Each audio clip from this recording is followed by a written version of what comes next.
Up.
Good evening and welcome to the Chaska City Council meeting for Monday, April 15th. We'll call the meeting to order at 6:59 and a half.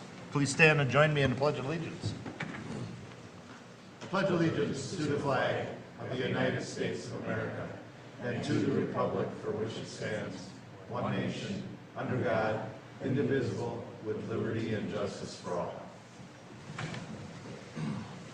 Good evening, everyone. Thank you. Thank you. Got good piece of news. Highway 41's open, so if you're just bored and want to drive over the river bridge, it's open. As of like a minute ago. As of a minute ago, yes. That was actually open. All the signs were down when I came down already, so quarter two. But the other thing, we survived another blizzard. We're here. It didn't get us. Minnesota hardy yet, so. All right. The other Nate, will you call roll, please? Yeah. I gotta be careful now. I got two Nates to my right. Tricky. Councilmember Hatfield. Here. Councilmember Bostrom. Here. Councilmember Wong. Here. Councilmember Grau. Here. Mayor Winchell. Here.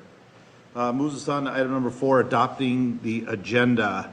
Are there corrections or additions to the agenda? If not, I'd entertain a motion to approve. So moved. Motion by Councilmember Wang, Second. second by Councilmember Hatfield to adopt the agenda. Discussion. Hearing none, all in favor signify by saying aye. Aye. Post same sign. Motion carries. Moves us on to visitor presentation. I have a couple things on my list here. The first one is a proclamation recognizing Apex International, which is a company located right here in Chaska that's celebrating 20 years. And they're having a recognition party on April 27th. And this is our last council meeting prior to that. So we have created a proclamation for them.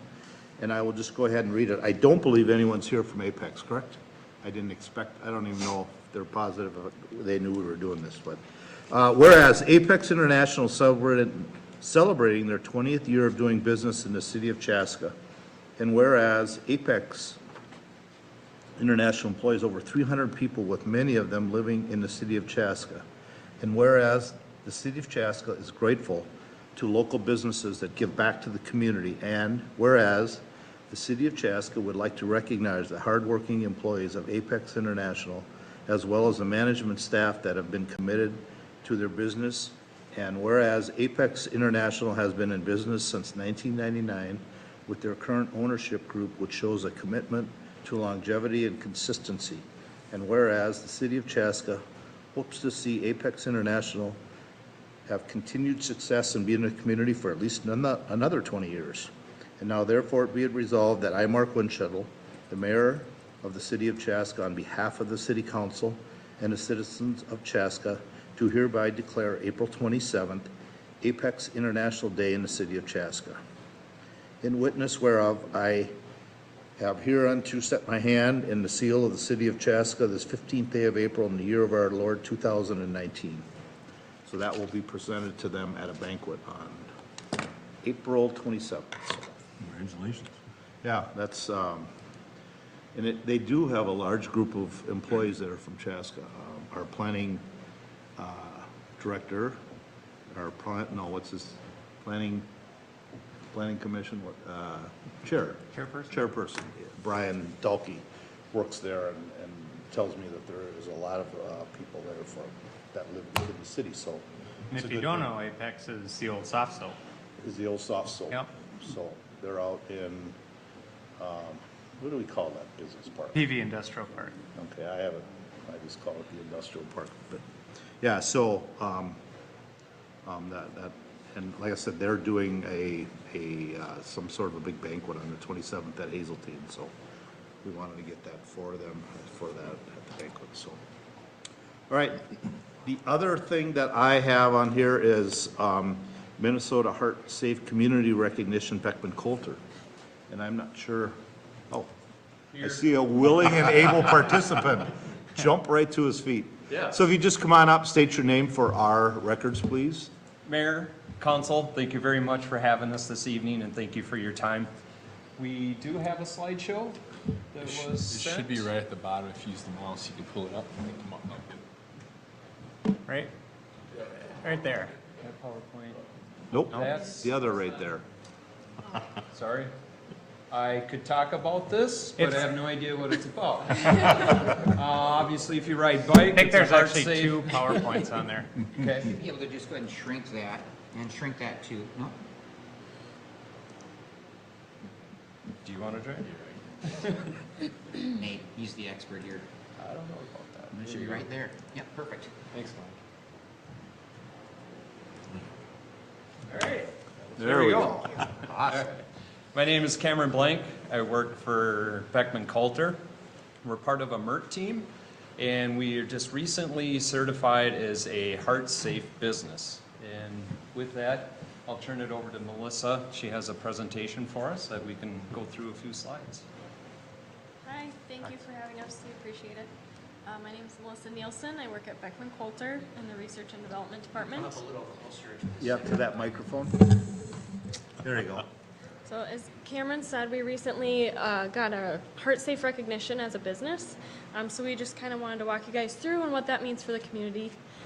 So first of all, Beckman Coulter, our Chaska campus officially is 1000 Lake Hazeltine Drive, but we actually have 6 different buildings in our campus.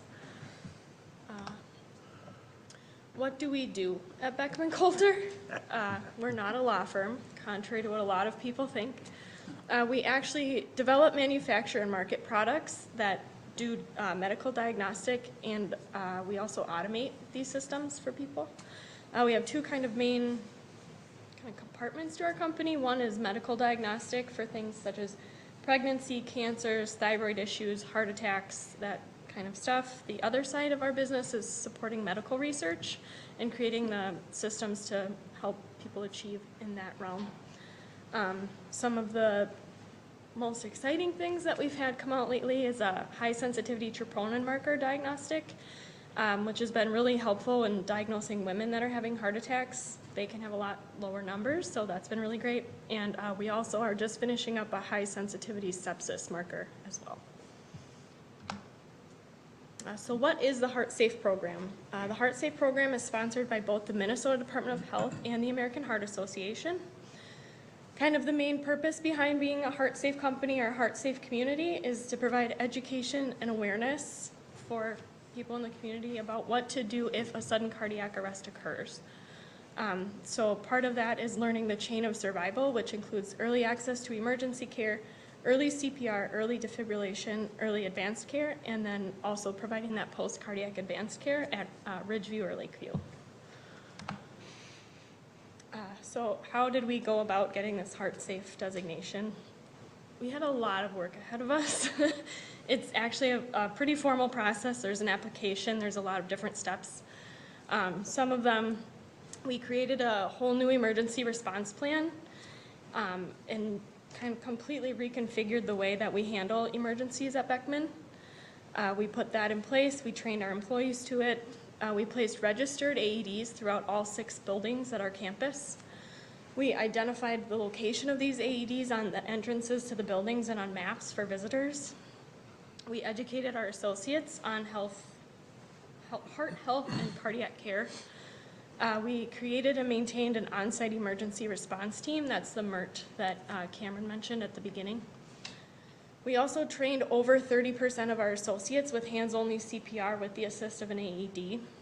When we originally started, we were around 9%, and we did this in the last year. So that's been really great. We've had a lot of good participation.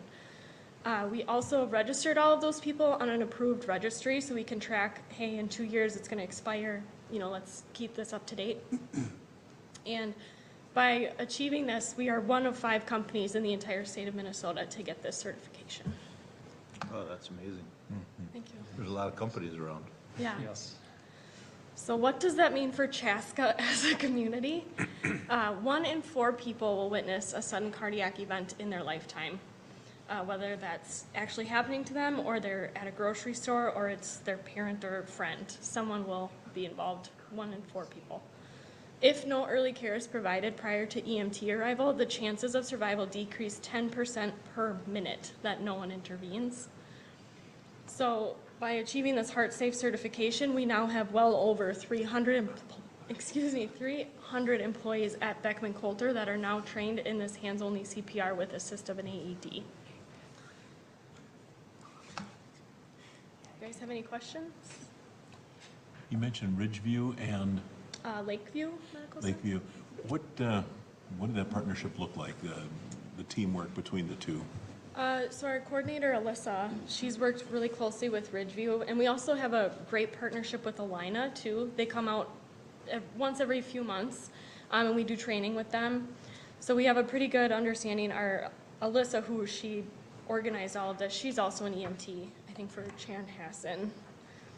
And a lot of it's done around protocols. So when they show up, we already have the documentation they're looking for about the patient, and it's well handed off. Also, when they show up, they already know what our skills and capabilities are, so they know what's next steps to take. And when they do reach the hospital, they have contact communication points with us. Do you find that this is building kind of like an esprit de corps, kind of a closeness among the employees? We're all together in something, and so that helps with the performance of the employees, the retention, and all that company health, Absolutely, yes. psychological health kind of. Those that take this class, yes, Yeah. are very tight. Yeah. I think, too, when we started, our kind of MERT team had, what, maybe 10 people, and now I think we're up to 40 people on the team across campus, like manufacturing, research and development. It's really brought, I think, our campus close together. So I was saying, with all the buildings, was it pretty easy to get people in every building so that you could make sure you got somebody there? Last thing you want to do is say you got all this and everybody's at the wrong building and everybody else looks around and goes, I don't know what to do. So that's what I mean. It's hard to get, and I think your people move around somewhat there too. So Yep. that's why I was curious how that was about getting all the people in the right places. Yeah, it's been nice. We do have several people in each building that are on the MERT team. And then we also do tours together as a group. So we go to a building and we'll tour it and we'll see, when there's an emergency and something happens, they call our security. Our security sends out an overhead page to all the buildings on the campus.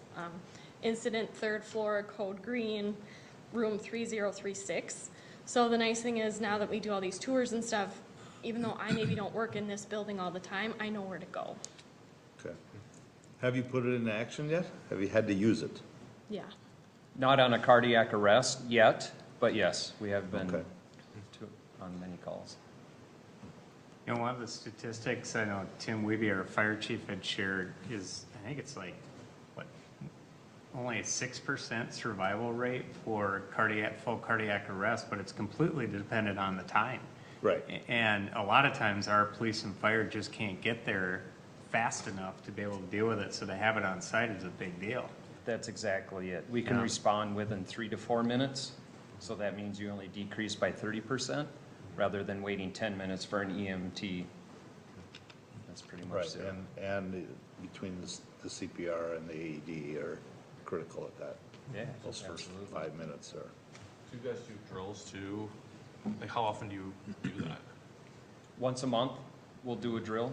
And we're not just cardiac arrest only. We train in mass casualties to falls, breaks, trips, yeah, anything you would find on campus. Well, that's really amazing. I think you guys need to toot your horn a little more. I know somebody convinced you to come here, and I think that's important. But I think it's important that you reach out and let other Star Tribunes and to know what a company like you are doing. I think that that's important, especially with a number of, you're one of 5 in the state of Minnesota. That's an amazing feat. So congratulations to everyone that's been involved with that. And I've been in the medical field, and I know it's not easy trying to keep that many people up to speed all the time. And people change jobs and move around and get promotions and decide they're not gonna do it anymore. So there's always training involved with that. And I know it's a lot of work, and I know you're in the early stages of it, but it's, when you have a successful one, everybody's chest will be puffed out and you'll be proud as peacocks, because there's nothing better. And that will just kind of reinvigorate everyone from all the trainings that they've done and that maybe not had the opportunity to use it. So, but thank you for coming and sharing that with us. I have to applaud you. That's amazing. So, thank you. Keep up the good work. Have you guys thought about sharing it with the Chamber of Commerce? The only reason I bring it up is we went on that tour of the business 2 weeks ago, and they had mentioned that they had a major cardiac arrest event in their factory, and it gets me to think about, we have a lot of employees within Chaska. The chamber might get some benefit out of sharing your story with the rest of the businesses in the industrial park. And Absolutely, we'd love to share with them, and we'd love to reach out to other businesses too. Because that was Arista across in the other industrial park, and they talked about that, and that person, I believe, was back to work? You're back to work now, And that they were talking about how, I mean, that was one of those that police, fire got there really, really quick and were able to revive that person. And I don't know if they had staff on scene that were doing it, but they do now. They have trained people that they got special designations on their clothes that they wear, and so yeah. But I agree with Matt. I think that would be a good thing to share with our chamber, that you could, certainly talk about what you did, how you went about it. That once somebody hears that somebody hit that mark, there's gonna be others that are gonna want to try to get there. Awesome. yeah, that So- would be great. All right. Anyone else before? I'll just say thanks. I think it's one of those things where it's great for your company. It's great for me shopping in a mall, right? Because now you have someone in Eden Prairie Mall shopping or shopping at Target here, and every place has AEDs now, and they can be intimidating. They're actually pretty easy to use once you kind of know and kind of follow the prompts, right? But, having people that work here and in the community, I think benefits all of us, even if we don't work at Beckman Coulter. It really does benefit all of us because, we all potentially shop at Target, or something could happen at a sporting event. So it's great that you guys taking that initiative. Thank you. But that's a skill you take with you everywhere. Yep. You don't, Right. and especially now with hands only, you don't need anything other than the skills, and, but more importantly, for your home life, if something happens at home, that's the most important part. You got young kids around and choking and whatever things can happen. It's just a great skill, and if this is what helps drive to get it going, it's great. It's a great product. Just wanted to ask too, is this something that we could highlight Beckman Coulter on the city website so that developers, people looking for a great community to move to and buy homes, that this is the place to move to, and Yeah, other businesses? absolutely. This helps with our community branding a lot, to have this kind of a community partner and employer here. So, man, this could be good as far as branding the community. So And thanks. just one other thought, I know that we have, obviously, the police department's downstairs and fire is, not too far away, but, for just general staff too, is it something that makes sense to do some, hands-on training, there's things like that, because, it's probably just, I'm sure a number of people who maybe just didn't get the opportunity to take it, or it's just a helpful thing, because, hey, if there's like the guy in the next cube over from somebody, that's a lot closer, running down to the police station, getting someone. Yeah, it's, we're actually really fortunate with the Yeah. city because of the fact that I think every one of our buildings, we have people who are emergency trained and have the equipment. But, Yeah, I mean, it's a good thought that, just having it in general for people to know, yeah. Yeah. This is actually a topic that our safety committee's been talking about recently and partnering with the fire department and some of the, well, now full-time staff that we have in the department to have them come, out to MSB or City Hall and provide, some level of training to the staff at City of Chaska, so. We did this also, I live down in Elko, New Market, and after I had gotten really involved in this team and learned, I was kind of, I was intimidated to start with because I felt like it was always changing. And I was like, is it 2 breaths? Is it 5? Is it 7 pumps? Like, what do I have to do? It was kind of intimidating, and I just kind of ran into one of our police officers at the gas station and was like, would you mind doing a class for the community? And so it was like a Saturday afternoon, he set it up, and there was a citywide invite that went out. Anyone that wanted to learn could come for an hour, learn hands-only CPR. Okay. Great. Thank you. Awesome, well, Thank you. thank you. Keep Thank up you. the good work. Yeah. Great job.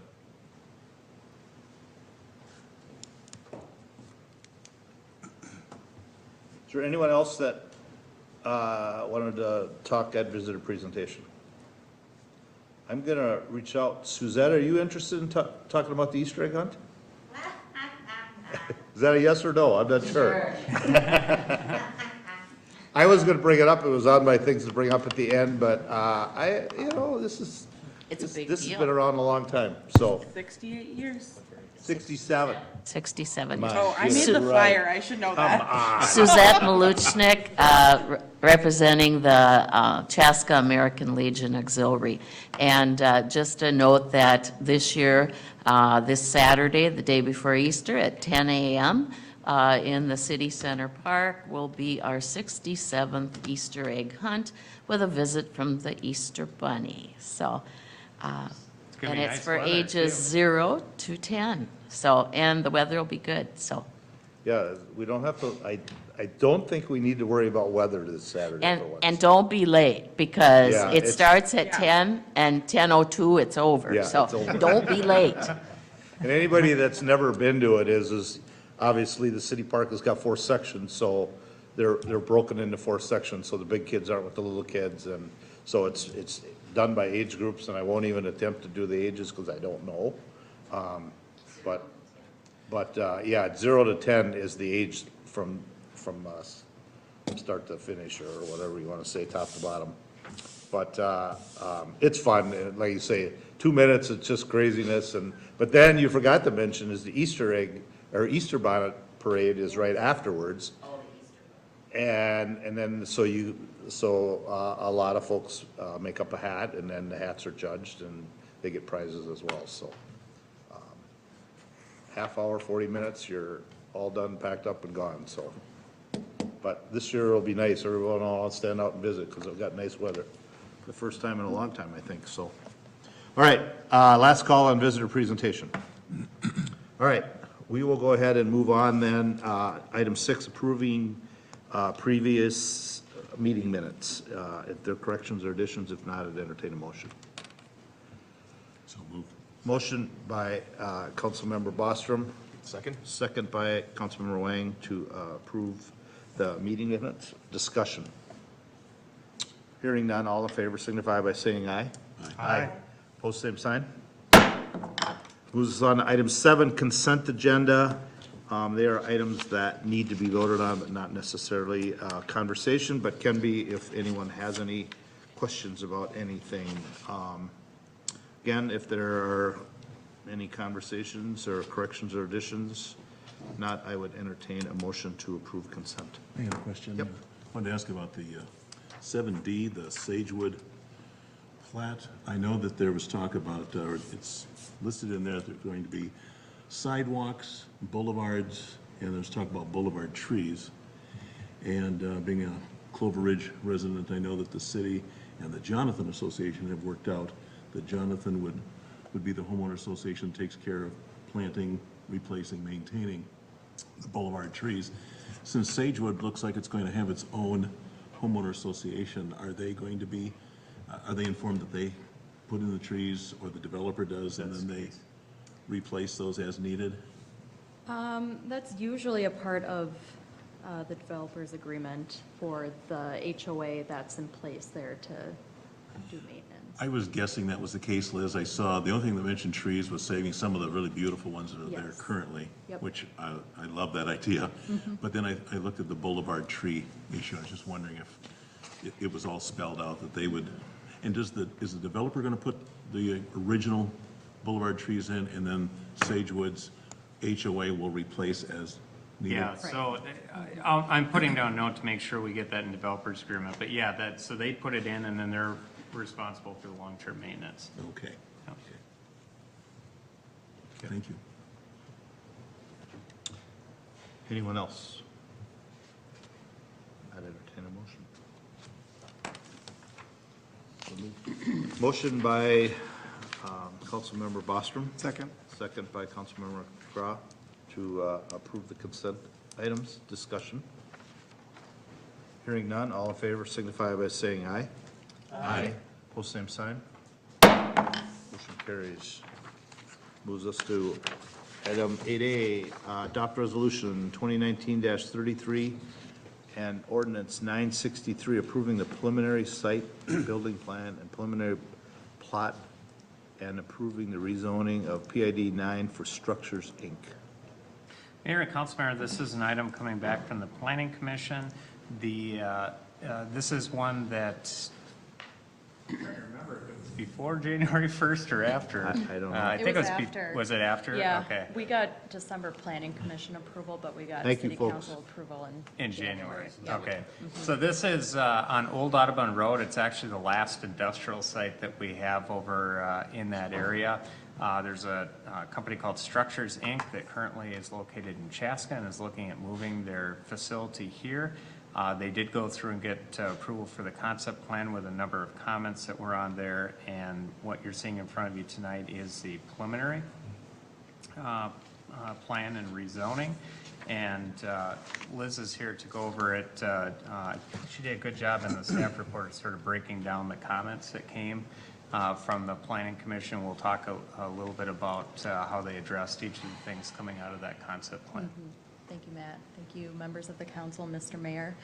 We've got a preliminary site and building plan, a preliminary plat and rezoning request tonight for Structures Incorporated. So I've highlighted the site that they're looking to locate here in Chaska on this aerial. So it is a vacant site in between Arbor Drive and the East Creek Carriage Homes to the south there. Included a couple pictures if we need to refer back to those at all. But as Matt mentioned, Structures Incorporated are currently out of Shakopee, Minnesota. So their new location here in Chaska is going to be their new facility and corporate headquarters for the business. So they will be moving from Shakopee to Chaska permanently. So they will have about 18 to 20 employees within the office component side of the business. So it will mainly operate as an office use. But then they will also have 2 shop employees that will kind of work the warehousing space and exterior storage space in the rear. So in June of 1997 is when the East Creek Carriage Homes went in, and that is when this parcel that we're looking at tonight was platted as an outlot and guided as an industrial use during that time.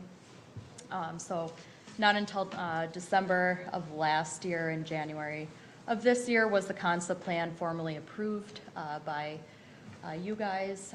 So again, we're coming back with the second phase in this planning process and how they've been able to address some of the comments that were brought about during the concept plan approval. I did want to mention just a couple things that were brought up during the Planning Commission's review of the preliminary and the public hearing. Generally speaking, they were very supportive of the project, even speaking from the residents that did show up there. They just had comments on lighting and whether or not motion sensors can go in. Looking at some pervious pavement options in the exterior storage yard area. Some residents had some comments or questions on whether or not there's any mechanical equipment operating at night, which they were put at ease by the applicant that there will be no mechanical equipment operating at night. They also had a comment on if there's any lighting coming from the building. at night as well. But again, this building will not be in use at night. And if anything, it might have a subtle glow from some of the windows during the winter months. I mean, they can have security lighting up, Right, correct? right. Okay. I mean, they're just more worried about Yes, yep, so, lit so that they're working. right. Okay. So, I mean, these were just general comments kind of brought up by some of the residents there, but nothing that was so very critical in terms of getting this through. They had comments on construction traffic, and then, you know, what are the general views that you see from Audubon Road and from the south side. So we were able to answer those questions for them during that time.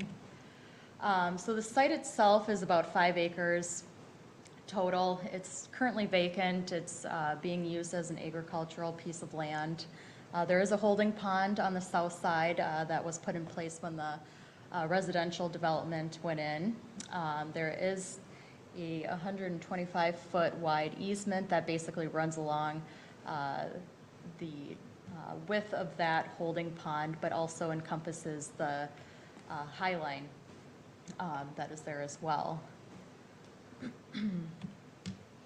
So some of the comments that were brought up during the concept plan that the applicant has addressed in the second submittal is looking at the layout and access points for the site. So they did eliminate their access on Revo Road and did switch their access on Old Audubon Road more northerly to connect into the shared driveway that exists on Arbor Drive. So they basically addressed those comments as it relates to vehicle access onto the site. They did also relocate the parking lot to the north side of the site versus the south side to provide a little bit more of a distance between the parking lot and the residential to the south there. They've also addressed kind of the details on the exterior storage and the screening that's taking place back there. So they did provide a detailed drawing kind of indicating where these open storage bins are going to be located, which are going to hold the materials that they use for their business. These open storage bins will stand no more than 6 feet tall in terms of the material that they have out there. And then they will also be storing some of their business trucks out there that stand at about 8 feet tall. They are providing an 8-foot privacy fence around the perimeter of that exterior storage yard, so it will, generally speaking, be able to screen pretty much everything that's going on back there.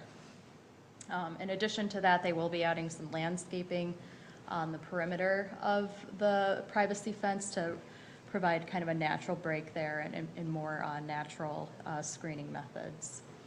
They're also adding berming on the west side to kind of provide some additional height to that area. They did explore the south side, but again, due to the restrictions of the easement that's in place out there, they really had no option to be able to put one there. So they'll be making up that with just additional coniferous plantings and deciduous plantings back there. Another comment was the noise that commissions wanted to get a better understanding of kind of the noise that's being generated from this business. So their business operates Monday through Friday, 7 a.m. to 6 p.m. And really the operations that are happening outside have to do with the vehicles loading up materials. However, that doesn't happen every day in the morning from 7 a.m. to 9 a.m. As most of the people who are operating on these sites do tend to stay on these job sites until the work is completed there. So this is not going to be every day, 7 to 9, loud noises from that. It's really just when they need it for the business.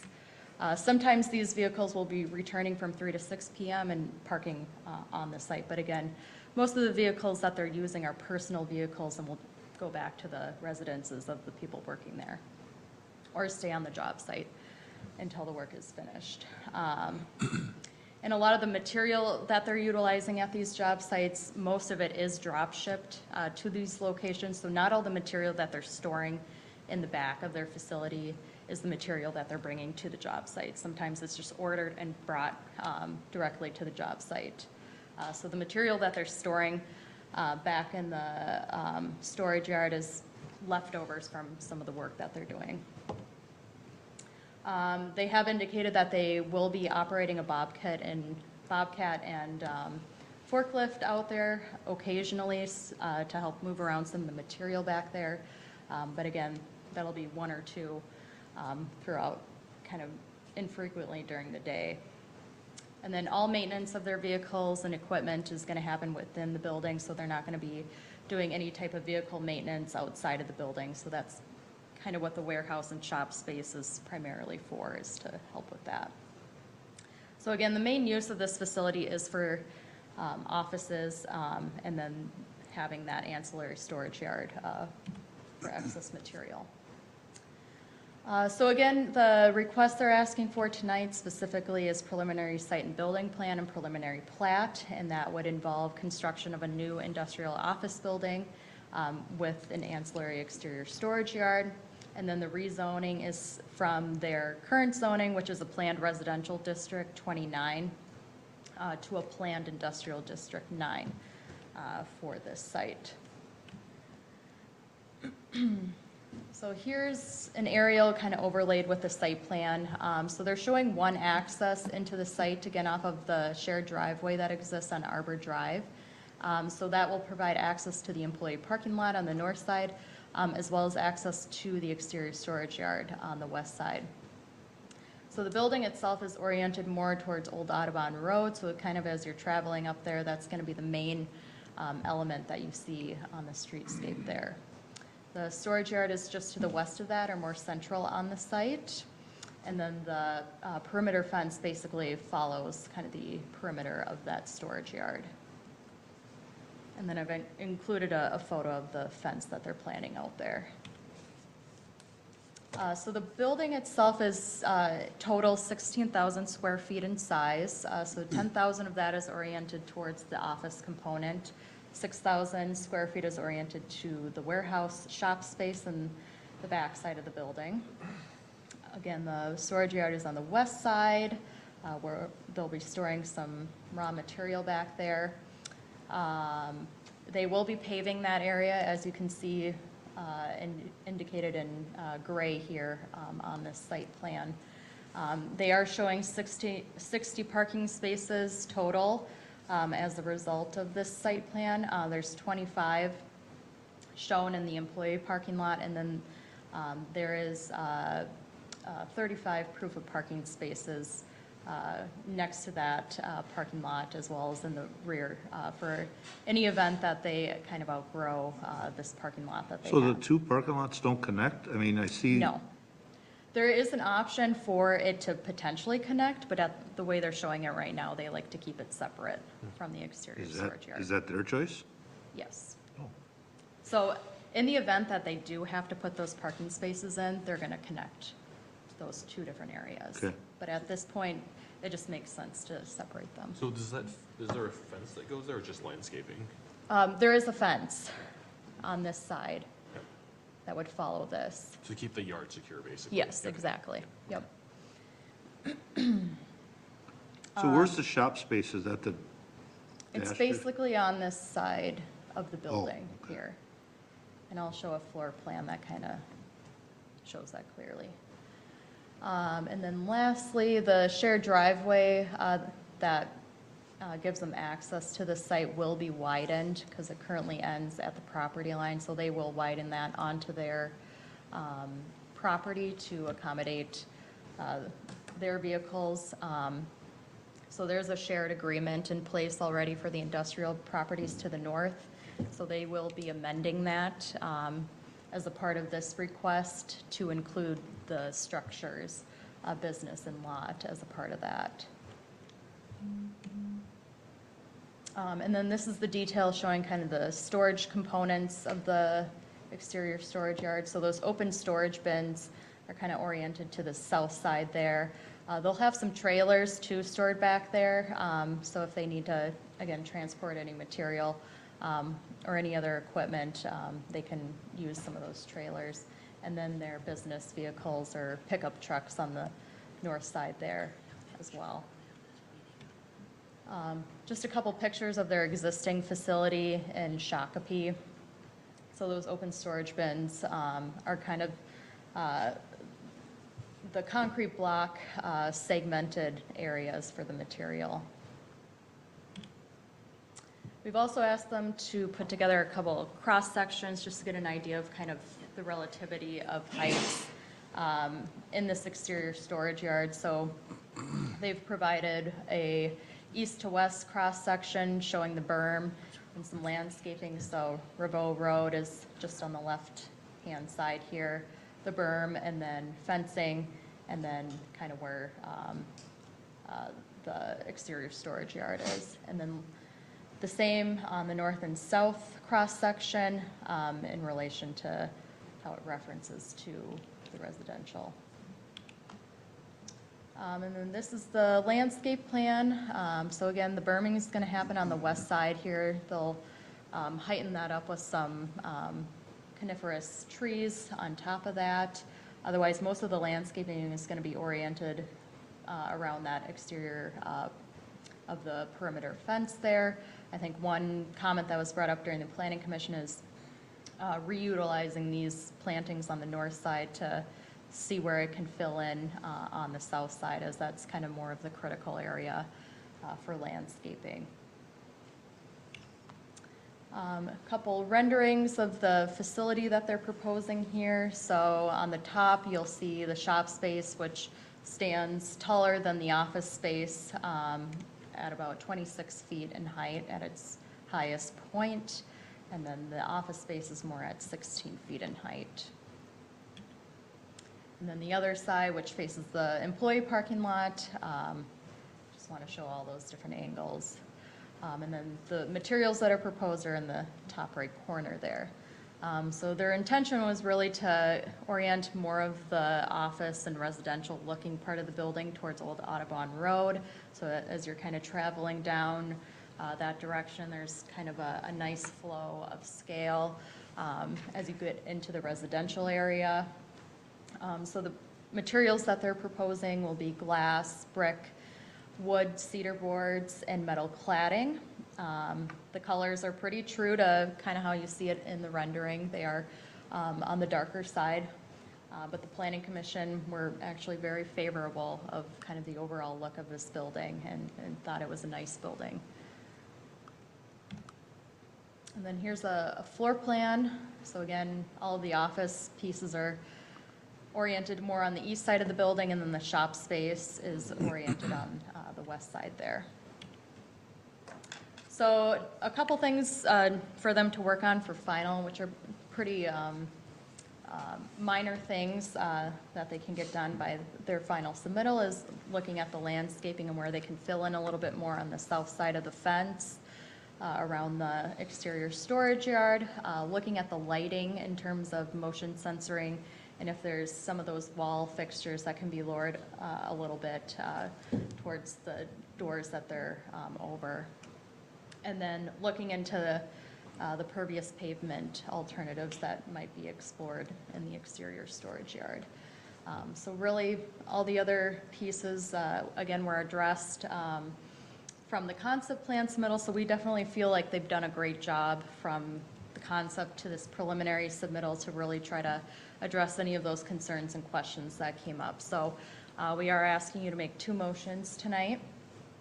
One would be to adopt resolution number 2019-33, which is approving the preliminary site and building plan and preliminary plat for Structures Incorporated. And then a motion to adopt ordinance number 963, which is approving the rezoning from PRD 29 to PID 9 for Lot 1, Block 1 Structures Incorporated. I'm happy to answer any questions. Otherwise, we do have the applicant here as well. So I do have a question. So how come in the photometric analysis, it ends at the fence line? Well, it does continue to the perimeter. Well, it goes right up to that, but, you know, from a residential perspective, we want to see, like, what's an overflow, because Sure. it'll reflect off the water and the ponding, and, because ultimately, the residents who are to the south are the ones who are going to see that. Right. So there's two aspects to it. One is that, it is the question of, like, the analysis obviously doesn't carry forward from that south side of the building, so you're not really able to tell how much bleed comes over the fence. Or in fact, line of sight, depending upon the fixture type. So then the other question is that the architectural drawing didn't illustrate exactly the height of where that light would be installed on the side of the building. So it's really difficult to tell if, for example, from a sightline perspective, because the residential properties are just slightly lower, that you might actually see underneath and, you know, catch that sharp glare of the light coming from the fixtures, depending upon the fixture type that's used. Okay. So that's, to me, that's a concern as for the residents who are adjacent to the property. And But then, that's already in there, that they're gonna look at that. yeah, but I want to call out specifically because it's something that, you know, the analysis didn't show it, so it's, I mean, I know that there's still work to be done, but I just want to kind of call that out. The other piece, I think the other piece was more about, it's more of a curiosity thing, looking at the floor plan. To the east side of the building, is that a shuffleboard layout? He's gonna have to answer that question. I'm not really sure if that's Or just out of kind of an curiosity? interior, That's a conference room. business, You see the two arrows? meeting idea, I don't know. Which piece are you talking about? There. Right there.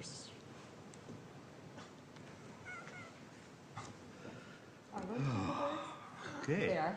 Just curious. He just confirmed they are. They are. I just was wondering, I usually don't see that in most office buildings, so just wondering. That's a good idea. It's a great for morale, so, Keeps things fun, I guess. yeah. Very cool. This I wanted to ask out of my own ignorance of, it says here the parking access, 60 parking spaces, 25 initial construction plus 35 proof of parking. I'm sorry, I just don't know what that means. Sure. I'm sure I can guess what proof of parking means. Proof of parking is basically showing on the site where other parking stalls can be accommodated in the event that they need them. So if the employment grows, or if they have Yes. employment rather than customers. Right. Sort of So, the theory behind it is the city as well as the applicant don't really want more parking stalls built than you need. Yeah. But we have to make sure that we can accommodate them if they do need them. Because we love more jobs, so. We love more jobs and you don't want to have it bleed over into the street. But at the, you know, the grand scheme of things, if they only had one employee here, we'd rather have them build just one stall, but then be able to show. So it's more to try to minimize impervious pavement where it's not necessary. right, And so the applicant would actually own this facility, right? right, yep. Okay. Anyone else? I think it's a good use for that location, because there's already industrial there, there's really, everything to the north is industrial already. We got something a little closer, but the lights and the noise, I think, have always been there. I mean, it's just that it's gonna be something new and something different. It's a neat looking building, a little different, dark like that, I haven't seen that, but, I kinda like it, it'll be interesting to see it done. You're not used to seeing a dark building like that, but, I think it's, yeah. Cause that's kind of a setting there where everything gets, I don't know, really nestles in there, and I just don't, these buildings don't stand out that much, so I think, like I say, I think it's a great site for a business like this, and a great use of that site for a business like this, so exciting. Are we thinking, breaking ground this year? I believe so, yes, this summer. I see a nod in the back, so, okay. Good, good. And I do Did you want to say anything? You don't have to, you're here.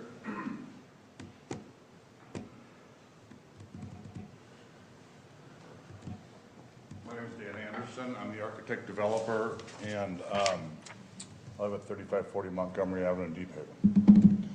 So a couple things that were brought up on the meeting prior to this was the hardcover in the back, not wanting to use all blacktop, just because we think that even though we've calculated the correct ponding, it just seems that of lately, we get these big, huge rains that come out of nowhere. And I've got several sites as a developer, I'm doing that, where we have calculated them, 100-year rains, 50 or 25, and we never hit it.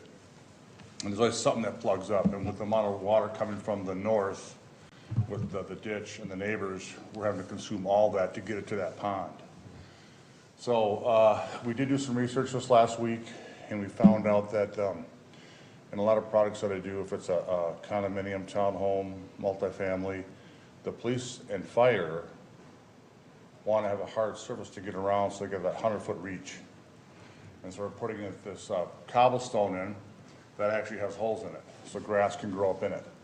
So in our research we've done, we found out that they're also doing that, where instead of putting, say, a black dirt or a heavy granule growable product inside that cobblestone, we can actually do pea gravel.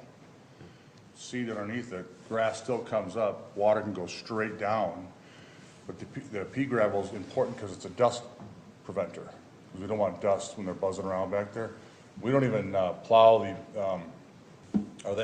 don't even plow the back area in the wintertime, because they're kind of like on down mode for the season up here. They're a national company, so there's not a lot of stuff going on back there in the wintertime. As far as the lighting issue on the interior, the glass on both sides is opaque, so you're not going to see into the shop. So there's going to be a real dull glow. That's all it's going to offer. And on the residential side, we intend to wall pack, so the light goes from the wall up, and that's only for security. And that'll shut off at 2-3 hours after they leave the building, but only pop back on if somebody got in. It's for security. I changed the lighting plan quite a bit because there were a lot of stanchion lights that were 25 feet tall, which would be, even downlight, that would be obnoxious. I have it at my own home across the street from where I live, and we hate it.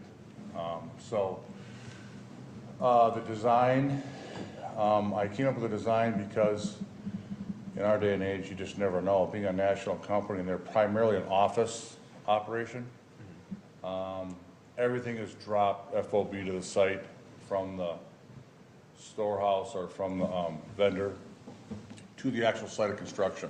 Very few items it might get held for 30 days and then shipped back out, but very, very, very rare.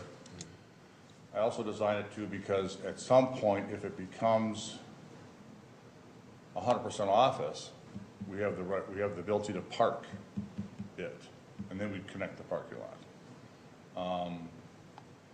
And to your note, that is shuffleboard. So you'd be surprised nowadays of in our office studies, all our cubicles are low, and you'll notice there's a lot of seating. So there's no lunchroom. Everybody in the kitchen's kind of in the center, and it is open. We're trying to create an atmosphere where it's more of a hangout, and they want to be there. And studies will show, I did it myself. I had a client come to me and want to do their whole building. We went through this process with them, and their actual net income went up 15% because we created an environment where we had to tell them to go home. So it's really nice. You really enjoy it. A lot of big screens. If it's March Madness, they're on all over the place. If it's whatever, Stanley Cup, they're working late. They got shuffleboard. They're hanging out on chairs, council chairs. So it's a neat layout. It'll be a neat aspect, I think, for Chaska. When you get this done, you gotta get us out there. I gotta see this. Oh yeah, it'll be fun. It'll be fun. Yeah, they got. In fact, Pretty it's good at kinda funny. shuffleboard. No, I'm not. No, I am not. Yeah. So we keep the raves to once a weekend. No. Right? But it'll be a unique building. It'll be nice. So. Cool. But those are the ones that came up was, and then also the fencing on the residential side, we might end up staggering that fence. So right now, we really don't have a fence like that because for us, it doesn't matter. But if you're going to have the residential people look at it, if you get this long industrial looking, even though it's a pre-finished, sharp looking dark gray to match the building fence, it's still a long wall. Even though we're going to plant in front of it, we might stagger that fence in and out just to get movement in it. So. And then also, the last reason we came up with the height we did in the front was because we're working from industrial and bleeding into residential, so we wanted more of a residential feel to it, contemporary. So that's what it came up with. So the other questions I can ask them, otherwise I think we're there. Having been on the planning commission for a long time, I can pretty much appreciate that staggering of the fence, and because that little bit of the setback and I'm losing the term here, but the little bit of variance in terms of that texturing. It's huge. This makes a huge difference in terms of making it feel like it's not this monolithic thing. There's actually a tree called a spiral maple, that grows wide. It's shorter, but it's wide and bushy. And so that would be about 8 foot tall. You probably would see maybe 1/3 of that fence going down the, just gotta break it up a little bit. Yep, good. So, Awesome. Thanks. thank you. Thank you. Appreciate it. All right, any other discussions? If not, we'll go, we can start with Resolution 2019-33, if someone's interested, which is the preliminary site and building plan and preliminary plot for structures. I'll make a motion to approve the preliminary site and building plan for to approve rezoning for PID structures 2019-07. So I have a motion by Councilmember Wang, Second? second by Councilmember Hatfield, again adopting Resolution 2019-33, which is the preliminary site building plan for structures. Discussion. Hearing none, all in favor signify by saying aye. Aye. Opposed, same sign. Now I'd be looking for a motion to adopt ordinance 963. I make a motion to adopt ordinance 963, approving the rezoning from PRD 29 to PID 9 for Lot 1, Block 1 Structures, Inc. Motion by Councilmember McGraw, second by Councilmember Bostrom, adopting resolution 963. Discussion. Hearing none, all in favor signify by saying aye. Aye. Opposed, same sign. Motion carries. We're good. Thank you.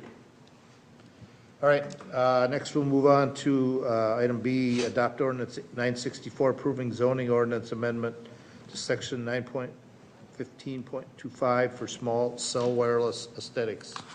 Mayor and council members, the item in front of you tonight is actually coming both out of a state statute that occurred in May of 2017, which basically declared that cell towers were an essential service and so could be put in public right-of-way with very few restrictions put on it. So really what that did for cities is it really restricted our ability to look at aesthetics of those and how it sort of relates to historic structures or things like that. We did pass the ordinance in December of 2017 to sort of address all that, minus the aesthetic materials, but then you can fast forward to January of this year. The FCC did say that it was not prohibited for us to be able to put aesthetic standards into our zoning as long as they're reasonable, and as long as we put them in place by April 15th, 2019. So We got time. So over the last several months, Liz and Kevin have been working with our attorneys to make sure that we come up with language that we think really sort of meets the intent of what we're trying to regulate, not go over what the FCC allows, but really sort of, I mean, obviously cell phone towers are important public infrastructure. They're within a community now, but you also just don't want things that just look terrible. And so this is really trying to create a balance in there and do what we can to not say that we don't want cell towers, but if they're going to be here, that they have some aesthetic guidelines. So I'll let Liz sort of go over what those guidelines are. Thank you, Matt. Thank you, members of the council, Mr. Mayor. So we're looking at a zoning ordinance amendment to section 9.15.25 to our small cell wireless ordinance. Matt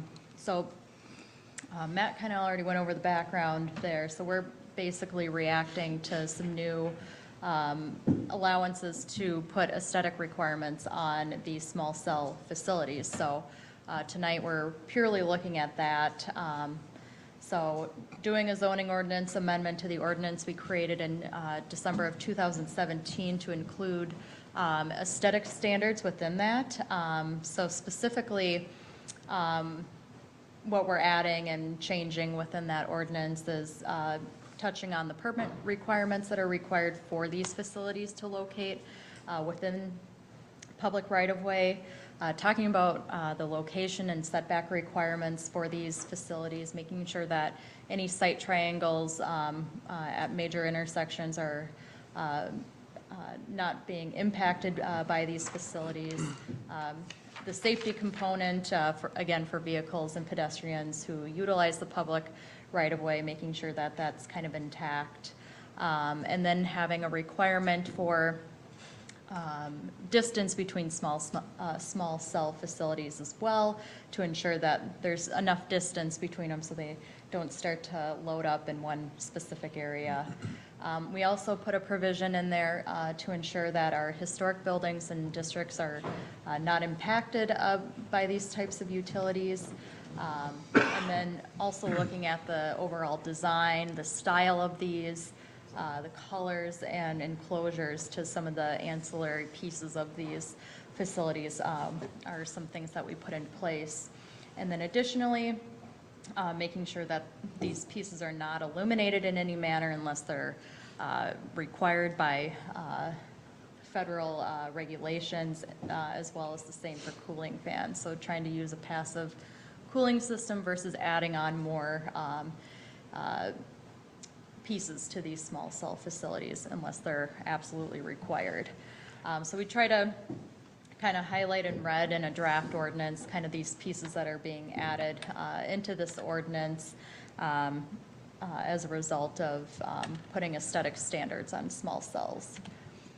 So that's pretty much my presentation there. So we are asking you to make a motion tonight to adopt, ordinance number 964, approving the zoning ordinance amendment to Chapter 9.15.25 in our zoning ordinance for small cell wireless facilities. I'm happy to answer any questions since we are the applicants tonight, so. So I do have a question, and this isn't specific to what's in the ordinance itself, but, so the FCC mandated that we need to make a change by midnight tonight in order for that to be law. So what if we had to make a change to it for some reason? Because, periodically things come up, and, we need to make change for state, state drives things, whatever. What happens then? We can still make But changes. we are making a change, that's what we're Yeah. doing. What I'm But you're is that saying if we After wanted the to fact. change to it change it afterwards? afterwards, Yep. because, things happen like after today, it's not gonna stay the same. Obviously, we're new technology, something comes up, state may have some other mandate or whatever, right? What happens then to this ordinance? And we're still allowed to make changes to these ordinances, just like anything else that might change within our regulations. And that April 15th date is kind of a date they threw out there. But again, it doesn't say that after this date, you cannot make any changes to the ordinance after it's put in place, because we all know, since we're pretty new to this and we haven't yet installed any small cell facilities within our community, Well, we have we one. might run into some changes We have along the way. one that's behind Cub Foods. Oh, do we? Up there, yeah. It looks like a light post. Most people don't see it. Well, But, I was gonna ask that question if we have any, I wasn't yeah, no, aware of any. if you look where our well is, behind there's a light post and there's a structure that sticks up on top of it. That's a small cell facility. Oh, okay. And that one was put in because people were having a difficult time getting access to cell phones inside Target, in particular. But even some of the shops in Chaska Commons. And that's usually why these are put in, is to really sort of boost the signals and heavy So the commercial areas. providers put those in then? Yeah. Yes. Yep. And, to answer the question, this is really something that hasn't been challenged before. What the league came out with as a recommendation is if a city has an intent of being able to, or wanting to have some control over aesthetics, then you should make sure that you get something done by April 15th. It doesn't say that you can't do it after that, because the argument can be made, well, our intent is out there that we want to regulate this, and that's why we're putting this in place. But, in the future, if there's things that are changed, it hasn't been challenged before. And so it's not that it couldn't be challenged, but there's nothing specifically saying you can't change it after that date. I think it's more the league advising, saying, to play it safe, if you want to have any regulation over aesthetics, you better do something by April 15th. Because this is kind of all new based on, because that was in the legislature a few years ago about the small cells. Yep. Having control to go all over, so I think this is just some sort of a document to have some control. Well, and there was a lot more that went into that at the time. For instance, believe it was Excel was told that they had to allow these companies to put stuff on their poles at no cost. They excluded municipal electricity or municipal utilities in that, because it costs us money to put up the poles, to have the right of way. There should be some expense that's Yes. shared by those companies to be able to co-locate. Because when we co-locate on, like, say, Minnesota Valley stuff, we have to pay a fee to do that. So they excluded municipalities that have utilities, but they didn't exclude Excel. So there was a lot, other than the aesthetics, there was a lot of far-reaching implications of this legislation when it came through a couple of years ago. We actually came out on the not-so-bad side of it. First challenge to this, let's hope some other city has the first chance. Yeah, they take the first shot. Yeah. Right. We'll let them be the pioneers. As far as the concept of implications, does this give us, we can impose aesthetic standards on telecommunication users from this day, April 15th forward. Does it give us, and do we even want to go retroactive, retrofit, clean up things that are not aesthetic? This is a forward. This is a forward thing. We Right. can't go backwards, but I Yeah. can tell you that before that was regulated by the state on the one that we do have up there, aesthetics was a big deal when we looked at that one. And, I'm thinking it worked because nobody saw it.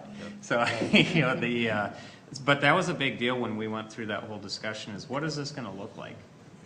So this is a forward.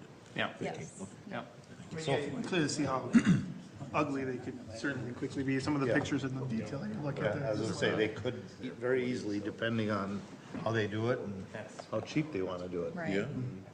It's like anything, I'm sure the nicer stuff costs more money and they don't want to do that. Right. One of the things Luke brought up is probably more of an educational, informational thing is, he said, well, this only applies if it's in public right away. If it's on private property, then it wouldn't apply. But our ordinance for a long time has said that if cell equipment's gonna come into a community, they have to try to go on to a public facility first before they would go on to doing anything else. And so that's why you see so many of these things, and most cities have that. That's why you see so many of these things on water towers So is, or street light posts. so is like Chaska High School, there's 3 of the 4 towers are used for cell equipment. So is that considered public or private because it's the school district? That would be considered, from an application standpoint, private, because it's not because our ordinance regulates our public So there facilities. would be like City of Chaska or Yes. Carver County, right? Yep, so if it's our right of way, if it's our building, if it's our water tower, if it's ours, then, but that's where our ordinance says, going forward, if somebody were to do something, they have to prioritize a public facility first. And one of the reasons for that is that you see some communities out there that you see cell towers everywhere. And it's trying to consolidate everything. If you're gonna have a water tower sticking up, you might as well have your cell phone equipment on there. And it's a source of revenue for, because we lease that space out to the companies. And of course, this is completely technology agnostic too, right? What's that? It's completely technology agnostic too. It doesn't matter Yes. what the technology, 5, 6, 7G, whatever. Yep. But the other thing our ordinance is, when you talk about different technologies, they have to actually provide frequency data to us to be able to show that as they're putting things up, it's not going to interfere, and it lists out a prioritization of what things can't be interfered with. So public safety is number 1. If it interfered with any of the radio signals or things like that, then that would be, they wouldn't meet the criteria for putting it in that area. Okay. Anything else? We're not gonna postpone this. So we're voting We're on not it tonight. tabling this. Voting on it tonight. So, if there are no more questions, I would entertain a motion to approve ordinance 964. So moved? Motion by Councilmember Wang. Second by Councilmember McGraw. Again, approving ordinance 964, approving the zoning ordinance amendment to section 9-15-25, the cell phone wireless aesthetics. Discussion. Hearing none, all in favor signify by saying aye. Aye. Post same sign. Motion carries. Moves on to 8C, it's public hearing, adopt resolution, no number, establishing a redevelopment tax increment district TIF 22 Ernst House redevelopment and approving a tax increment financing plan. Mayor and Councilmember, the item in front of you tonight has to do with the two sites that are next to each other down on Walnut Street, the Ernst and the S House. The Ernst House was a brick house that was moved when Fireman's Park was developed, and the S House was a site that became vacant when that house caught on fire and was substantially destroyed about a year after we moved the Ernst House there. As we moved the Ernst House over to that site, we had objectives for obviously trying to preserve the Ernst House and make it into something that's a use that would preserve it. But as the S House site became available too, is to be able to continue on with those objectives and have something that complements the Ernst House, adds value into the downtown, and aesthetically helps complement the historic district. The other financial side of this is that we wanted to make sure that as we went through this, obviously there's a cost of moving that house over to this site, there's a cost of placing it on there, digging the basement, all the things that go into actually putting that house on the site. We wanted to make sure that we had a financial plan that would allow us to recoup those costs. So back in December 17th, so the last meeting in December, there actually was a letter of intent entered into with Tally and Associates and Nate will go through the actual plan itself to develop a development plan. Part of that is to recoup the costs going into the site to establish a tax increment district on the site. So that's the stage in the process that we're in right now, and that's the action that's requested in the council, but then there's a duplicate one we have to do in the EDA as well afterwards. So with that, I'll turn it over to Nate. Thanks, Matt, Mayor, council members. Yeah, the action in front of you tonight, although I'm going to show you some plans here for the development itself, is about creating the TIF district. So we're not approving the plans for the development, but I do want you to understand what the development is that's being proposed. And recognize that not all of you were here when we entered into the letter of intent. So I want to bring you up to speed on the timeline as well. So as Matt mentioned, December 17th of last year, we did enter into a letter of intent with Tally and Associates. They're the group who would own and manage this property. And they've been working with U+B Architects, who's done some other buildings in town on historic properties as well. They did the Simon Livery Stable on Pine Street, so if you're familiar with that one. And then they're also working on the Klein Mansion right now. So they do have experience with, Chaska's historic feel and our goals with that. At that time, we did, in that letter of intent, outline that the intent would be to create a TIF district to support this project. Just to warn you, you're being attacked by mountain bikers. I like biking, I swear. Where was I? So the letter of intent, we did say that we would enter into a TIF district for the site, with the goal being that the TIF district is used, the funds that are generated out of that, to recoup costs the city has already put into the project to establish it as to what it is today. So to cover those costs, approximately $415,000 was spent to move the Ernst House from where it used to sit at Fireman's Park to its current location. So as you look at this drawing here, this represents the Ernst House, and that's the existing building, historic structure. Another $20,000 was spent by the city to demolish the S House, which sat where the new buildings are being proposed. That building had a fire a few years back, and as a result of that fire, it did have to be demolished. So, that went through 3 rounds of trying to get two rounds of to get financial aid from the state to preserve a historic house, and we did not get it either time.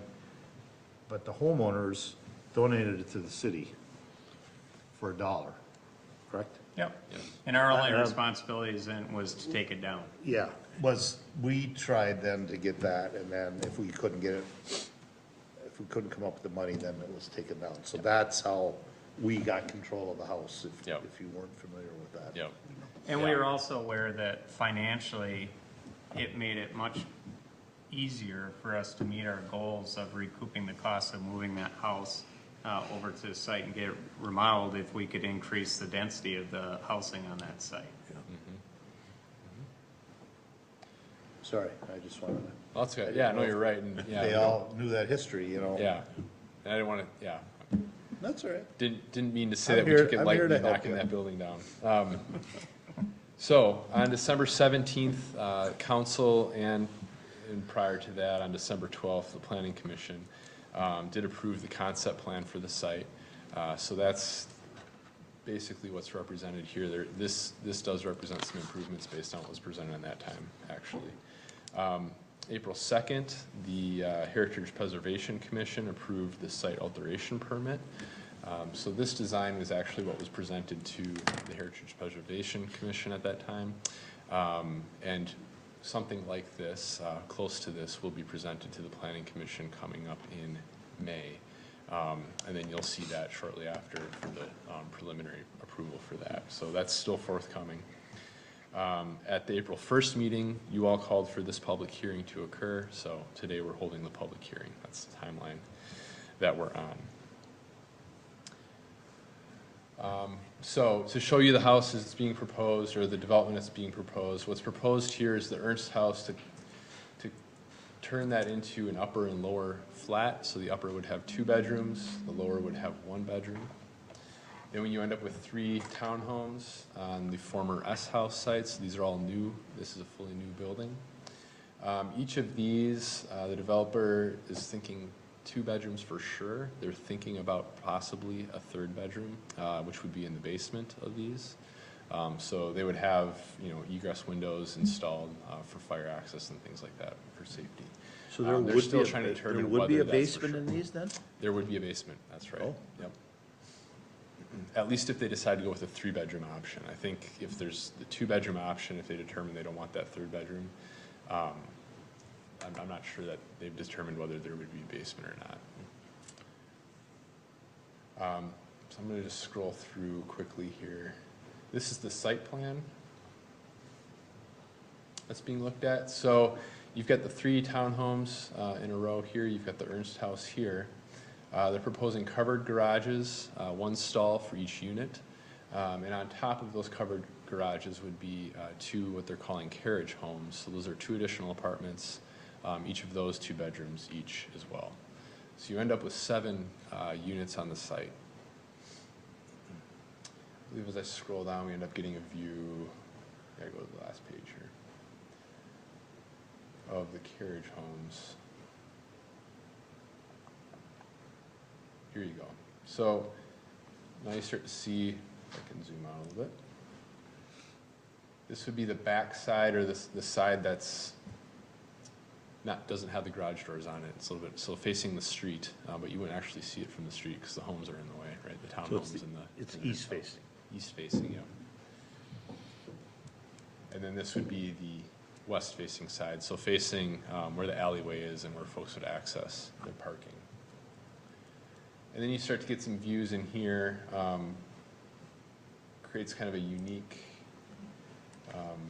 design and feel between the 2 structures. So you've got the carriage home parking garages on this side, and then you end up having small little courtyard space, dedicated yard for each of the units, the townhomes and the Ernst house units. It's almost like another Paseo effect. A little bit, yeah. Yeah, it'd be Well, the this east would of be it. private, Yeah. so it's not Yeah, a public. private. But bringing walkway, it up yeah. in back of the garage carriage homes there, Right so here. right there is where our Paseo would go from 3rd to 4th Street, or 3rd to 2nd Street. 3rd and 2nd. Which, I mean, that's gonna be landscaped with park benches, lights, flowers, all that, so it'll be a really nice passageway through there. More walkable community, kind of, yeah. Yep. And then you start to see some street views, views from above. This is the public parking lot that exists today. So it's sort of sandwiched in there between the public parking lot, and you've got Clearsoft and Von Hansen's and things up here on 3rd Street. So that's the development. Again, this is not what we're approving tonight, but I want you to understand what the TIF district would be supporting, the development that it would be supporting. Again, the letter of intent between the Chaska EDA and that council approved and Tiley and Associates does commit to creating this TIF district. It really does serve to reimburse the city for costs that have already been expended on the site. So it doesn't necessarily bring costs a whole lot lower to the developer. I guess the alternative would be that we would be asking the developer to reimburse us for those costs. But that would make this Economically project infeasible infeasible. to do. So it's, this truly, from a tax increment, one of the tests that you have to do is called a but-for test. You know, to say, would this development happen but for this assistance going in? It's pretty clear as we've gone through, and we knew this from the beginning, these smaller sites are really difficult to work with. And so what the tax increment does in this site is, you know, the good thing is it's all generated from that site. So there's actually no taxes being generated from that site right now. So it's really taking the resources generated from that site and putting them back in for a time period to be able to make this feasible to accomplish. Yep. This is consistent with the city's historic approach. We generally do create TIF districts and provide TIF financing for redevelopment projects. Particularly for projects that we see as priority sites in downtown. And this is a priority site for downtown. This is something that we've been targeting for some time to put back to use, and this is a way to do it. The TIF district itself would be a 25-year redevelopment district. So it would set 2022 as the first year of the district. So that's the year that district would plan to begin receiving funds. And that would put it in existence through 2047. The estimated full cost of the district would be approximately $586,000. Ultimately, that's going to depend on the final project, and those are dollars that we would finalize in the development agreement with the developer, which is forthcoming. That hasn't been brought to you all yet. We're still drafting that. But that's the maximum that we see the district producing, assuming that this is the project, that they do 3 bedrooms in those townhomes, kind of the maximum possible. Which ends up being more than the $435,000 that we're looking to recoup. Are these So that'd leased, be good. Nate? Excuse me? Would these be leased or owned? They would be leased, yep. The original tax capacity on the site, so what it's valued at today is $1,637, so pretty low. And with the improvements, the tax capacity would increase to $15,750. So that's the amount that the tax rate is applied to generate that increment. So we believe this advances the city and EDA's goals for redevelopment, redevelop this underutilized site in downtown, and it also preserves the historic nature of downtown by preserving the Ernst House itself and then creating buildings that are very complementary to it.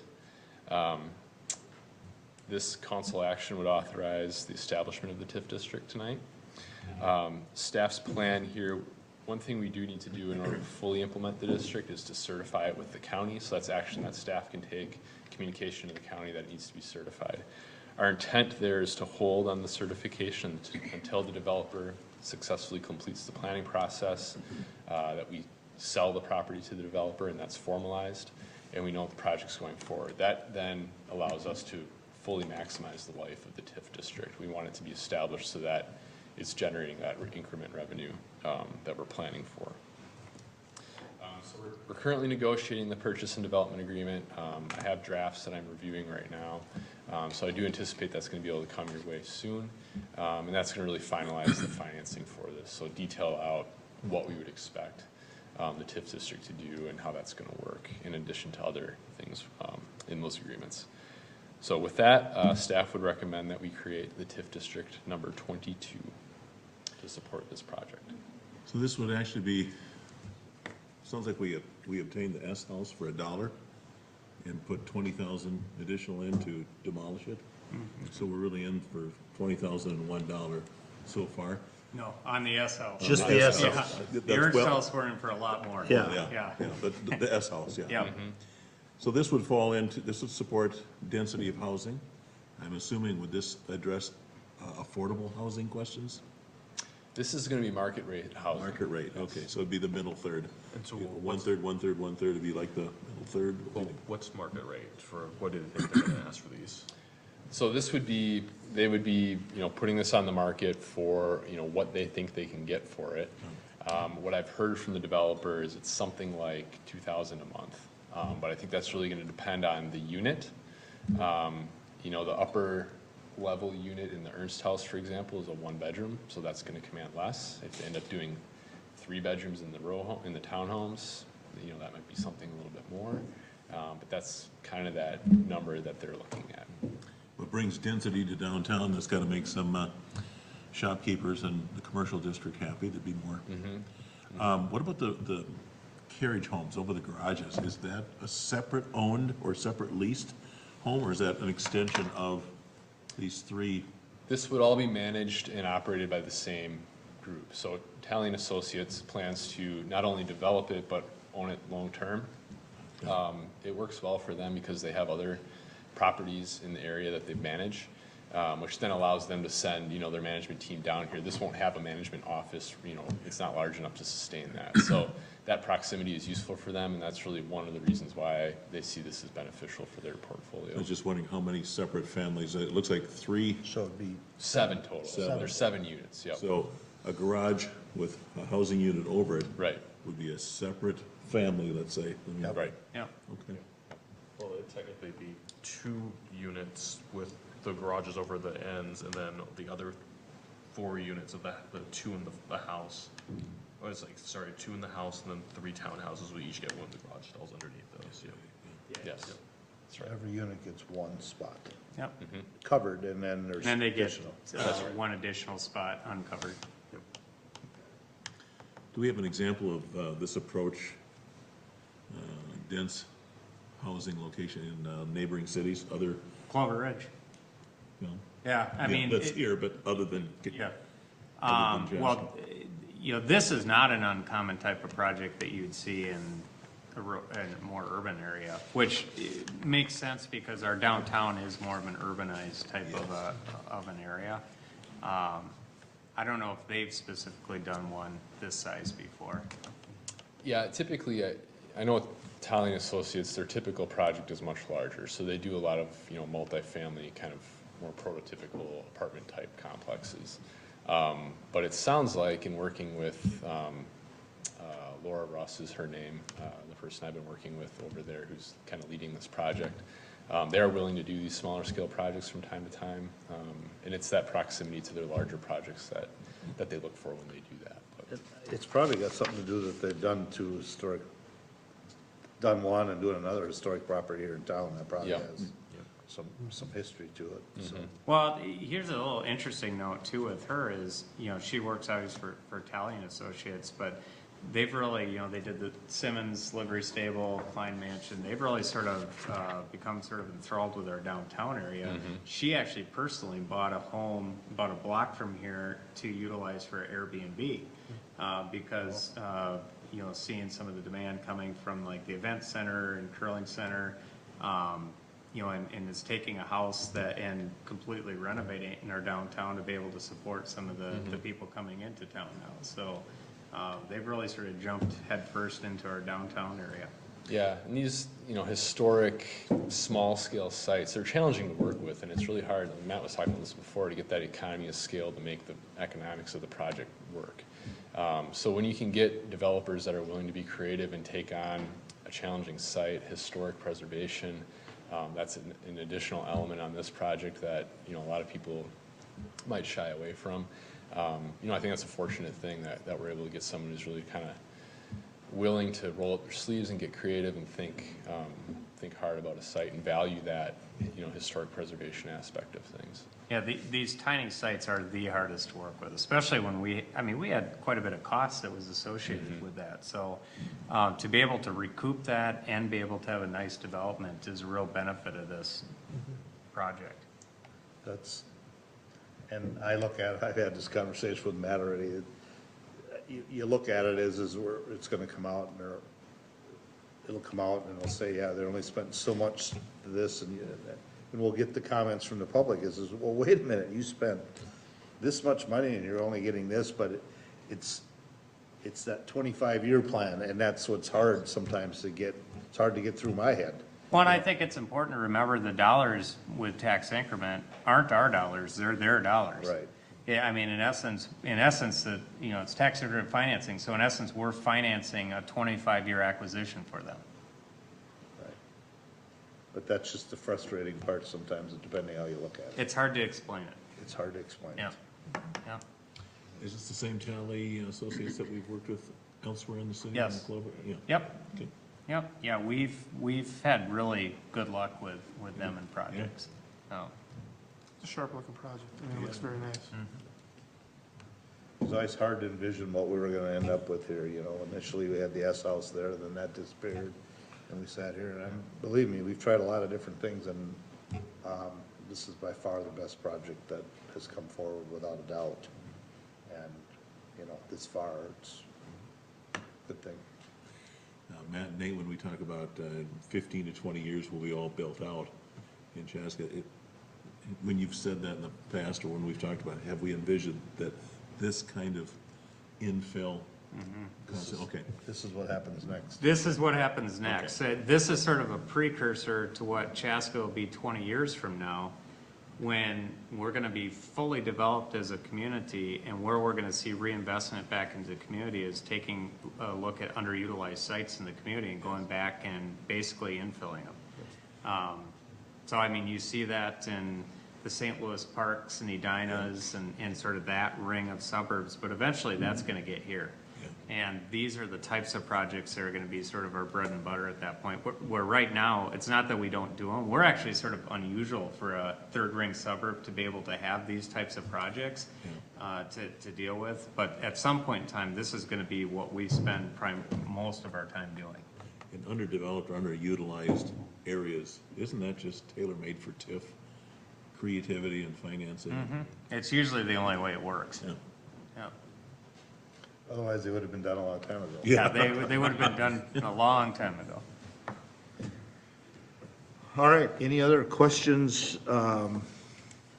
for staff on this? Hearing none, so this is a public hearing.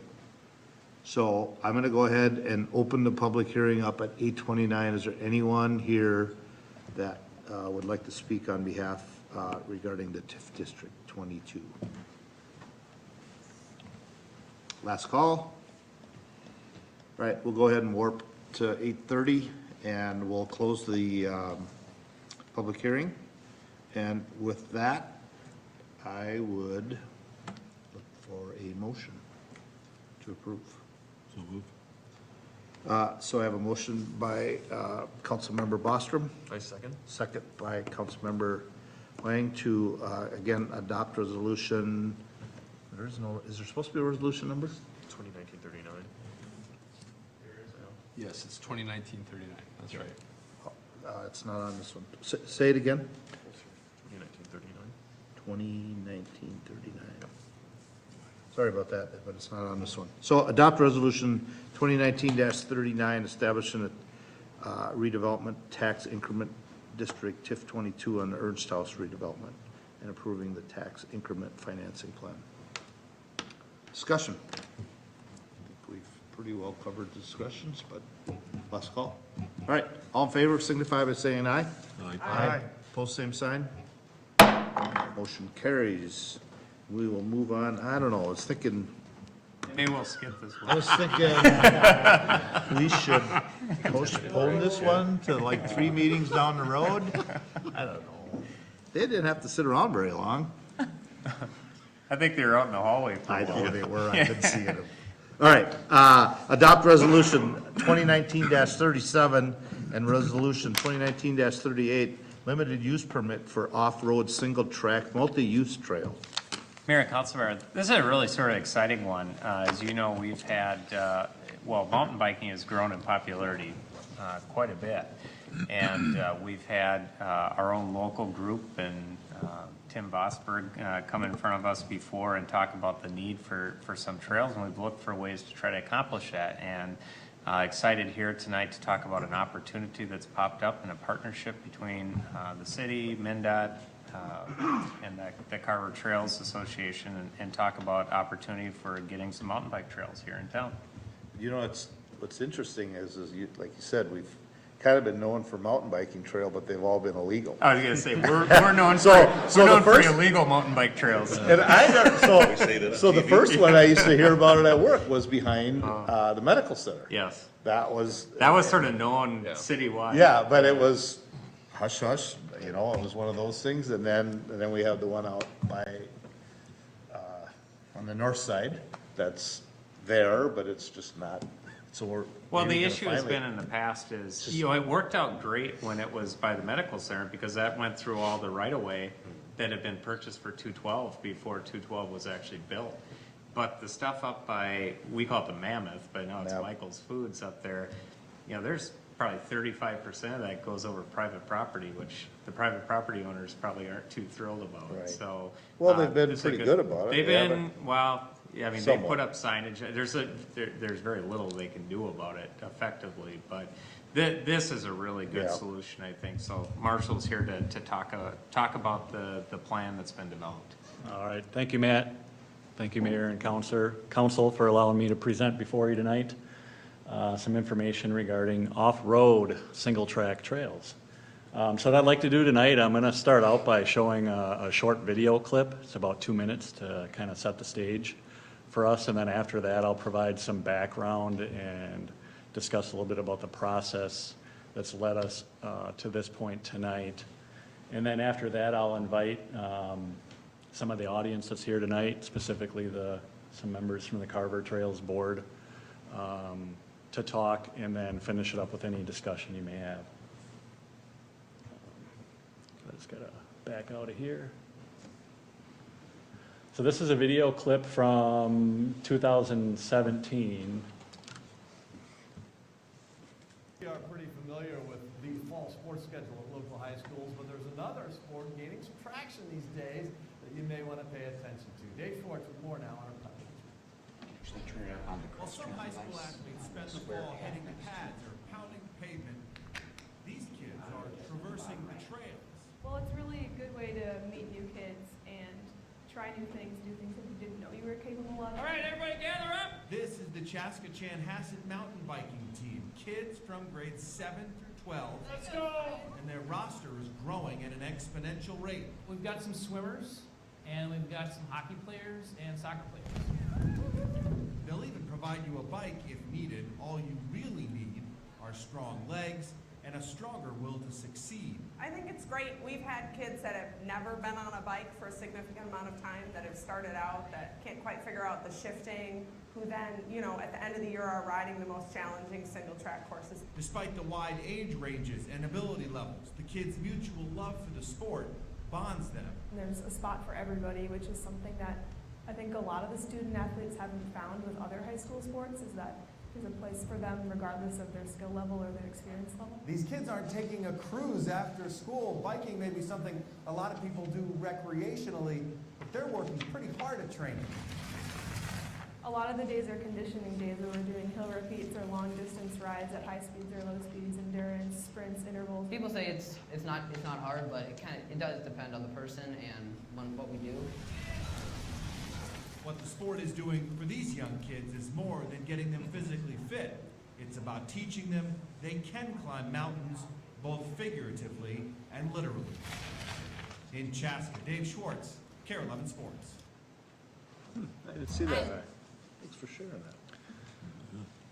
Love the brand, the selection, the price. Okay.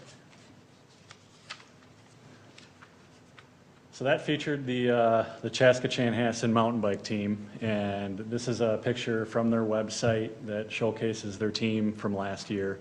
They are part of the Minnesota State High School mountain biking team, and they've just got, that league has a great mission, which is to build strong bodies, strong minds, and strong character through cycling regardless of ability, which is something certainly we want to help support them in.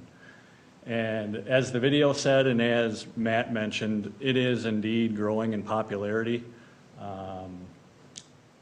In talking with Tim, it sounds like in their upcoming season, they're estimating 100+ kids that are going to be participating on their club team. Which sort of leads us into why we're here tonight, because In order to support them, we need to look at some sort of practice facility for them to be able to utilize locally that provides an element of safety for them, rather than riding on the paved trails, which is a little bit more unsafe, and that they got to cross roads and whatnot. So this all started last year in early spring.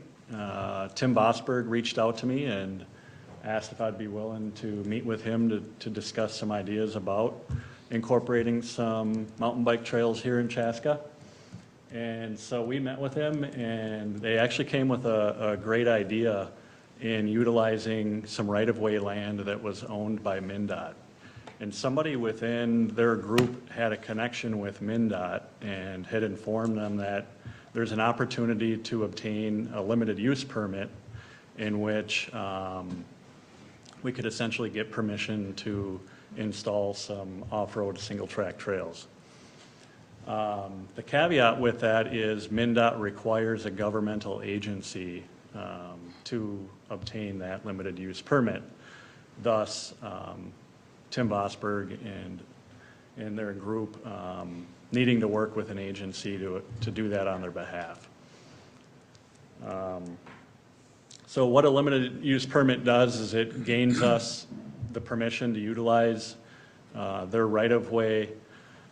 With that, we do take on the liability of the activity that would be within that right-of-way. There is the need for us to have the ability to restore that facility back to its original use if they ever needed to regain access to that right-of-way. However, Define what nothing is. Yeah. And with MnDOT, the limited use permit would be an application that would provide that permission for 10 years. And then there would be the ability to re-up that agreement before it expires.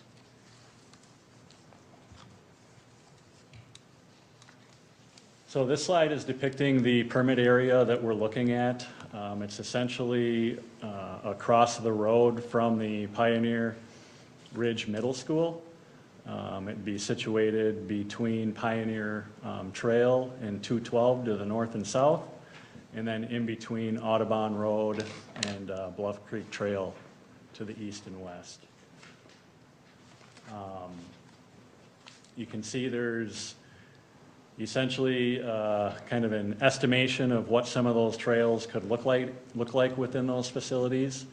They're predicting about 3 to 4 miles approximately could get installed throughout this area here, and then in addition, a section of trail kind of an out and back north of 212 running along the south side of the school athletic facilities there.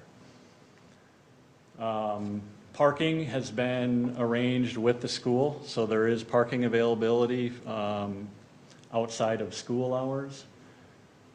There's also a park located within Chanhassen that does have a parking lot, and Chanhassen is supportive of the public utilizing that parking lot for such use.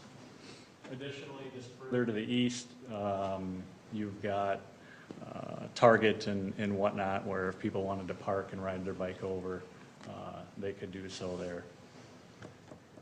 In looking at this facility, we really view it as more of a practice facility and a facility that's going to accommodate the local community. We don't really see this as a destination type facility. It's not going to be large enough to handle competitive events or anything of that nature. So, and then to get there, also there's literally paved trails pretty much on all four corners for the community to be able to access this site. As we went into this, we knew that we needed to get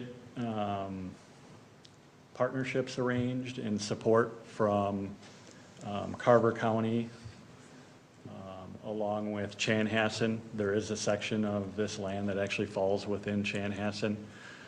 So Tim Vosberg and his group presented to Carver County initially.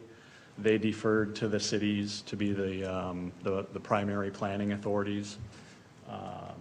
From there, they spoke with Chanhassen.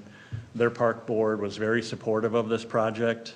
However, given that the majority of the land falls within Chaska, along with the ideal location for a trailhead, which would be on this corner here, falls within Chaska, made most sense for the city of Chaska to lead this initiative and obtain the limited use permits. So we invited Tim and his group to speak to the Chaska Parks and Recreation Board. I believe it was around May of last year. They gave a really great presentation showcasing their willingness and passion to build and construct and maintain these trails via a partnership with the city of Chaska. Out of that meeting, it was suggested, however, that they formally organize as a nonprofit organization. At the time, they were a group of passionate coaches and parents wanting to see this project come through. So they indeed went ahead and did that. They are now formally organized as a nonprofit organization called Carver Trails. We also asked of them that they would need to obtain insurance to venture in this agreement, to which they have agreed with as well. So they came back to the July Park Board meeting to verify that they accomplished those items, and it was at that Park Board meeting where they made the recommendation to City Council to bring this forward to, bring it forward to City Council. So then in August, we moved this project forward, assuming that all of this right-of-way land was owned by MnDOT. And as we ventured into it a little bit further, we were informed that there is a section of the land, this corner here that's kind of got the orange stripes, was turned over to Carver County, I believe back in 2014. And so needed to communicate with Carver County regarding that. Took some time to essentially gather the legal conveyance with all that and get everything situated. So it's been some ongoing coordination between Carver County and MnDOT, along with Carver Trails Group, to bring it forward to where we are here today. Trying to think if there's anything else regarding this site. I think I covered it. The other thing to point out is this trail system, while it's gonna certainly benefit and support the Chaska Chanhassen Mountain Bike Club team, it's also gonna be a great benefit to the community. These are gonna be positioned as multi-use trails. So there would be the ability for people to walk them, hike them, jog them. In addition to winter, it would lend itself to snowshoeing along with fat tire biking, which is also growing in popularity.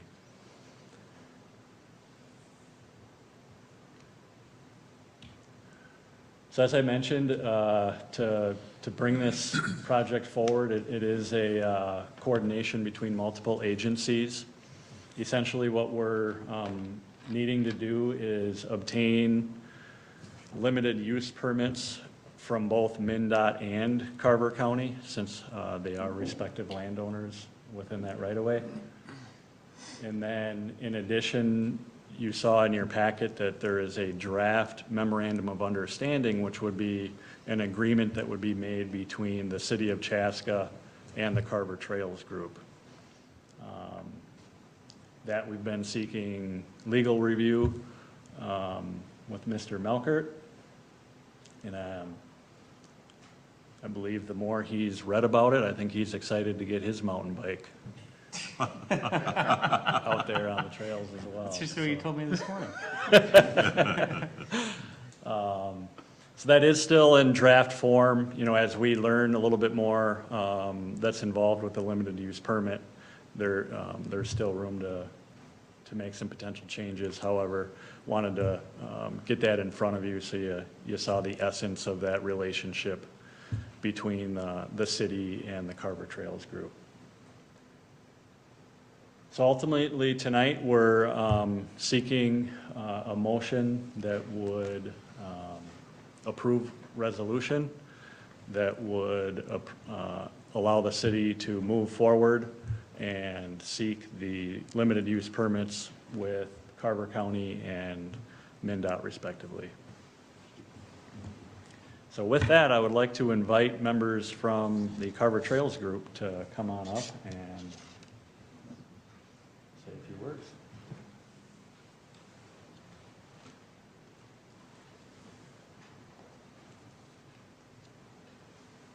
Thanks, Marshall. So I'm Tim Vosberg. Been here before, like Matt referred and mentioned. So we have a 5-member board group, okay?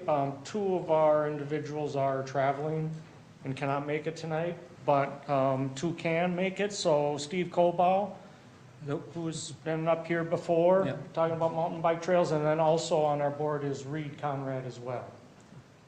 Okay. So with that, Marshall did a great job literally mentioning, I think, most of the important things that we have in terms of the relationships for this trail effort. And yes, we are passionate about mountain biking, and really the safety factor for the kids, the students that we have, is just tremendous. You know, we've had issues before out there with, you know, we usually practice on a weeknight from 5 to 7 p.m., which is rush hour.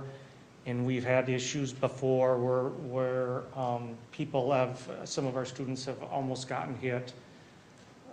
And I just refer to one, like, was it last year or the year before? Steve here was standing in the crosswalk on 41 and Pioneer Trail because all of our members had not crossed the road yet, and somebody decided to make a right on red. And one of our riders had to one of our new riders had to slam on her brakes to avoid broadsiding this vehicle. So that just kind of shows, you know, how important safety is for us. And as Marshall mentioned too, you know, paved trails are great, except they always cross roads. And that's an issue. And there's also pedestrians on those paved trails, so if we can avoid other pedestrians. Right, yes, good point, Reed. So, and also, Marshall did a great job of pointing out that we propose these to be multi-use trails, okay? Not just for bicyclists or even for our teams, but for everybody to enjoy, okay? And also Marshall mentioned the insurance. We're willing to get insurance for this effort. Okay, and spend the dollars to do that. Trust me, it's well worth it for our safety of our riders. So with that, does anybody have any questions? I'll start, because I've seen this on the park board side since I was on the park board last year. Passionate, great response. You know, I think it's been fun to kind of see it grow. I was excited when I saw the packet come out and saw the information that we're here, we're getting there. You know, I think as much as it's a great addition to the city and for the trail, I also think it's just a good teaching moment. You know, the students, the young individuals in the stands here have seen local government work to help, had passionate adults take a passion. They've also learned that local government and government in general doesn't always work fast, but that's comes to be a little bit of it true. But I just think it's just amazing that to get all these individuals out here, have the passion behind it, and really say, like, this is why local government exists. It's really to work and serve the individuals who have passionate needs and can work within the bounds of ordinances and MnDOTs and limited use and legal pieces. So just appreciate the great outcome and the great, again, presentation and summary by Marshall, so. All right, thanks for that point, and if I just might add on that, and we realize that, so our kids can letter through the school for this sport, okay? Even though this isn't really a sanctioned high school sport per se, okay? But realize, in order to letter, we drew up the different requirements to letter. And one requirement on that lettering program is volunteer work. So we would love to have these trails, believe it or not, just so the kids can do some volunteer work to help maintain these trails that they ride on. You know, because taxes don't necessarily pay for mountain bike trails. So it's a great opportunity for us to teach them responsibilities that we need to help maintain the trail. Okay, thanks. I'm assuming there's a really good answer, and this is exciting, but just because I don't know, I want to ask. We have a memo of understanding, and there's several points. Point number 5, Carver Trails shall regularly monitor the trail for the establishment or incidents of persons leaving the established trail. Carver Trails shall be responsible to identify such actions and take the necessary steps to prevent. Then number 9, the trail shall close to all non-foot traffic at 9:30 p.m. I know there's probably a good answer. I can't think of it, so I have to ask you for, how is that enforced? I worry about unintended consequences. Will this involve help from the city police, or how does that, points number 5 and number 9, how is that enforced? I can take it if you want. Good question. I mean, as we've talked about from a staff perspective, we view this as just being an extension of our park system. And so, you know, when we look at our parks, we have the exact same type of hours of operation in place.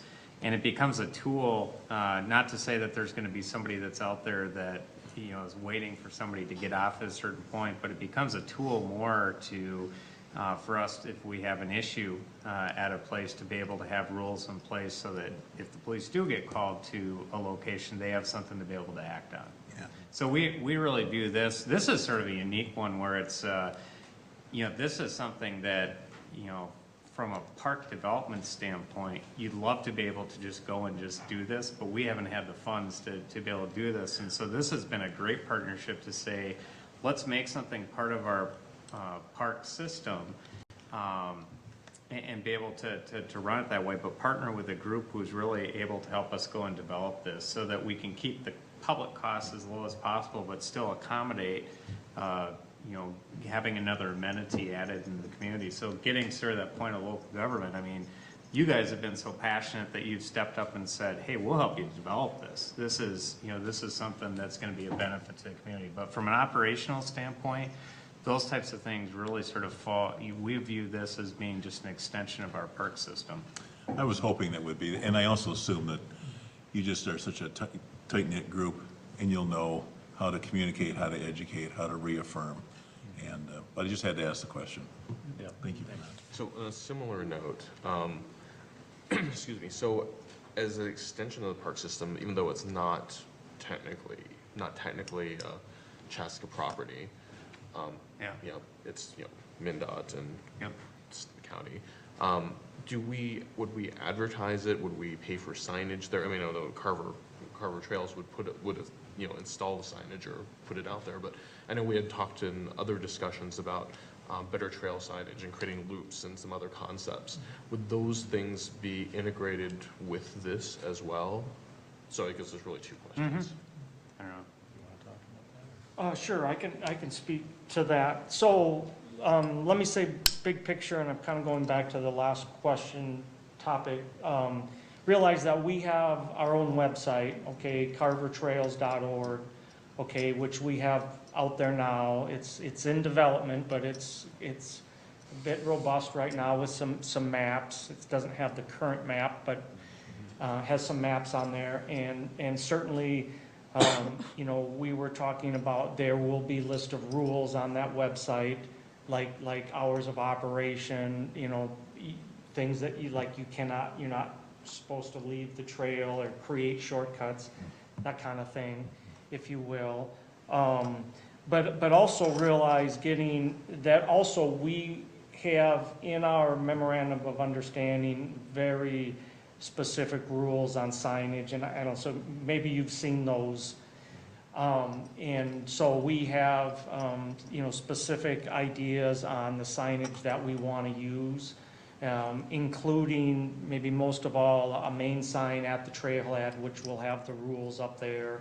It'll have a map up there. And we also have signage that we're going to be putting up throughout the trail, like each quarter mile marker will have signs. And so we've got some plans to have some robust signage. But, I mean, nothing's set in stone yet either, or potentially, whatever, 3-4 months into what we might say, well, we're seeing this, we need to add a sign or something to that effect.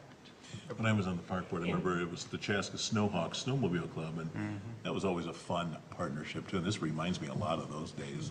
Very similar, because they go out and they actually use our right-of-way, and Yeah. they basically are responsible for putting up signage during the winters This sounds so to be able much to like regulate that. that. But then we're also going to, as a city, because we're going to view it as an extension of our park system, is really go out and advertise to the public that this exists. So we see that like on the city website for Parks and Rec. Yeah, and there's like, we have our park and trail map too, that we'd incorporate that Yep, into. yep. Yeah. Yeah, so given there's a community benefit, we definitely want to make people aware of this trail system. I also think there's opportunity to help partner in helping seek volunteerism throughout the community.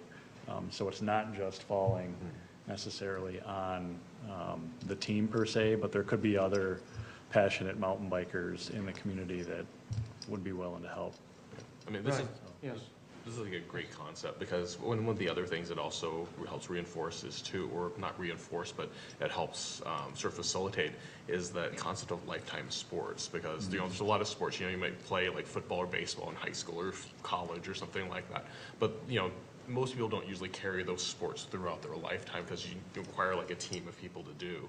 But something like this is something you just grab your bike, go out there, hit the trails, right? It's a great lifetime sport. People do it as long as they can, like Luke over here. Forever. So, but it's, it's a great thing to be able to offer that, and just reinforces their support for for student athletes, and developing those that that passion for that at this young age. So it's a great thing for the community, and also it's such a diverse set of uses for the trails too, for hiking, snowshoeing, things like that, which are again all lifetime sports, which is a fantastic thing. So great ad for the community. Yeah, and a couple other things I forgot to mention is this will also really benefit the schools in such a way that Carver County recently worked with the schools to obtain a grant for them to get a bike fleet. So they have a bike fleet in a trailer with, I think they got about 40 bikes. And so biking is starting to become an actual curriculum within the PE. And so this proximity to the middle school presents just another way for them to utilize that bike fleet. And then overall, this helps support our current initiative of trying to position Chaska as a bicycle-friendly community, which encompasses a lot of things, and we're having discussion about that at the park board. But creating more opportunities for biking certainly helps in that regard as well. Yes, good points. Very good points. So these guys probably don't even know it, but there's a curling group that's basically using the mountain bike model very similarly to come up with a nonprofit to start a junior curling program too. And so these guys have been sort of an inspiration to other people. So, Cool. yeah. So is this going to be called Hawks Ridge? Yes, we had a little contest, naming contest amongst our team members and our coaches and parents, and that's the name we came up with. Which personally, I thought was a good one, but There are other opinions out there. If you ever walk the property, it's quite unique because it's, isn't it? Not a lot of trees on it, but it is a big pile. And you get up the top and it's like you're on a ridge. It is, yes. And you got a pretty interesting view when you're up there, so it kind of made sense. It is. Well, Tim, I know you and I have had many discussions on this, and I tell you what, you know, these are things that we talked about, but you just didn't know if you could ever put it together financially, land more than anything, and I tell you, your persistence for this, you young folks here, this is persistence. We've talked many times over my year, and he's put a Annoying lot persistence? of time, huh? That's not 4 letters, I'll take that. What did he say? I missed it. Oh, no, they've always been good. I just, but, you know, most of the time, there was just wasn't a way to come up with what we were looking for. You know, I understood it, but to see what we've come to and through all your hard work that, you know, I hope, like I say, persistency, I hope you young folks look at that and realize how much time, and I'm only singling Tim out because I've known him, but I'm sure this whole group here has put a lot of time in to get you a facility like this that, even though we're calling it a practice facility, I think it's, not many schools have the ability to have something like this available, or clubs, whatever you want to call yourselves. But to have this, and then to have it close to a school, utilize a school, and be, you know, I can guarantee you before long I'll be part of the curriculum, there's no doubt in my mind. So, thank you to yourself, and now to your board for everything you've done, because it's always been a neat concept, I just didn't have any thoughts of how we could make this work. And I remember when you came forward and said, hey, they're doing this in Mankato, wasn't it? Yes. They're doing this in Mankato, you know, and, okay, and then we started looking at that piece of property, and I went, yeah. To me, I kept thinking it's a flat property till I drove by it again. I drove by it for years, and I just never paid any attention, and then you drive by and start looking at it, yeah.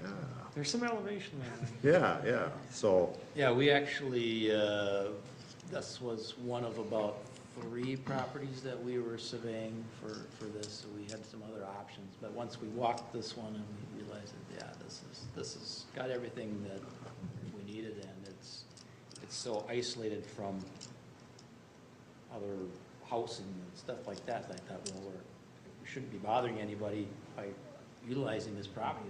It's like, now start working on that tunnel under 15, so you don't have to cross that. The grade's perfect for a tunnel, you just gotta get the tunnel in.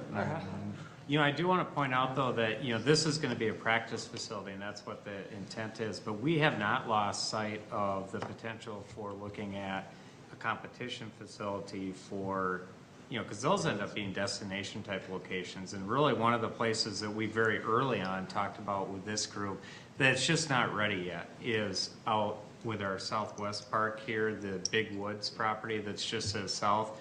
There's a real opportunity in that area to do something that's really nice and could be a destination type of location. And because it's adjacent to a community park, parking wouldn't be an issue and all those types of things for competition.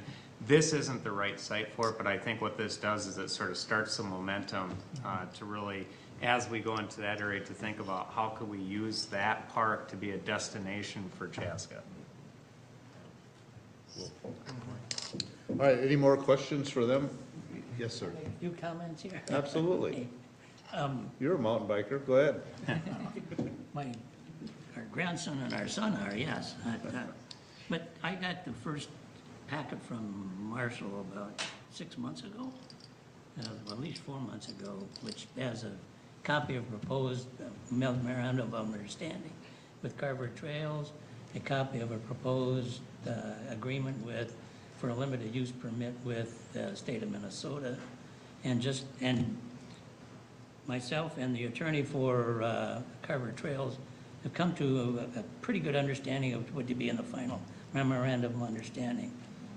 After we had just agreed to this, and I finally found out we're going to have a limited use permit from Carvey too, so the county Carvey on, but so there's got to be some amendments to this memorandum of understanding. If you look at, the first time I read the the conditional use permit with the state of Minnesota, There is no way I would allow you, except over my violent objection, to enter into this. Well, in that use permit, we agreed to hold the state of Minnesota defense, harmless, defend them for any and all causes of action that happen on this thing, and we indemnify and agree to hold them harmless, even if they are negligent. It specifically states in there, even if they're negligent. Carver County, when I got theirs, obviously used the proposed one for the state of Minnesota, the same language. We agree to hold them, defend them and hold them harmless from any and all causes of action, including attorney fees and everything. I mean, there's no way you would ever enter into agreement like this. Until I talked to Matt, until I talked to Mankato, until I talked to Oak Park Heights, who has one of these and has had it for over 2 years. The city of Chaska, we have statutory immunity from stuff like this over and above $1.5 million. They've got statutory immunity to up to $1 million. So it's essentially, we got $500,000 exposure to liability. Sort of. We don't really, because it's property in the open, and so we actually are immune from, we're always liable for a deductible. We can get sued for anything. And so you always have your deductible for $25,000 that we're exposed to, but that can happen in any park in our entire community. Right, and so, I mean, there is some exposure, it's limited. I talked to Chris Smith, who runs with the League of Minnesota, the LMITC, and he said, yeah, you got some liability, but it's relatively very, very small, and it's well worth the risk for the benefits we get. And no, and for some things we're required to do under both agreements, we're required to approve the layout and how it's built. We're not, and when talking to Matt, you know, that's not different from our existing parkland. We're not going to have people out there, you know, if I'm out there with it, I'm drank too much, I'm going too fast, I'm doing things that I know these people out here, I know they will never do anything like that. Except for Tim. Okay, well, Tim back. But, I mean, these kids are involved, and the people are involved in part of the group. They love mountain biking, they know what the rules, and they have rules of etiquette. But we're not going to be able to keep other people, we're going to invite other public on here. And so they have rules of etiquette. And I talked to their attorney, and she has agreed that, you know, right where you enter this, 90-some% of them are going to be entering where the entrance is. That's where the major sign is going to be. But these rules of etiquette, somebody gets in there halfway, and they're the people we don't want using this, but so they've agreed to, or at least she's agreed, I don't know, they've agreed to maybe make 4 of those etiquette things. They are rules, so anybody who's coming there is going to at least at some time say, well, I never saw those, but it's going to be difficult for them to say they never saw it. So, you know, like I said, originally I thought, oh my God, there's no way I can let my client enter into one of these things. But the benefit we receive, I think, far outweighs the potential liability and the liability. And for example, Oak Park Heights, they've had it for 2 years, they've never had a problem, never had a lawsuit or anything. But sooner or later, a bad thing's gonna happen, probably. But just like every park. Right. I mean, so we might very well get sued, we got that liability, but again, like Matt says, you know, our potential liability does not even get close to exceeding or coming up to the benefits and the good this is going to have. And that's one of the advantages of us partnering together, and actually, you know, that we're partnering on the enforcement of rules too, is that if we view this as a city park and we treat issues that happen out there the way we treat other parks, you know, That's why 5 and 9 on the memo, points 5 and 9, grabbed my attention right away. And Luke, that really helps me too, to hear your take on this memo, that you feel is okay, and so. Well, I mean, I've never had an attorney who would allow their client to sign something where they defend against other people for their negligence, and we had nothing to do. But again, like there has been no problems apparently, and then the statutory immunity we have and everything, that the most exposure we got is legal fees, I think. But that's limited to $25,000 a lawsuit. So.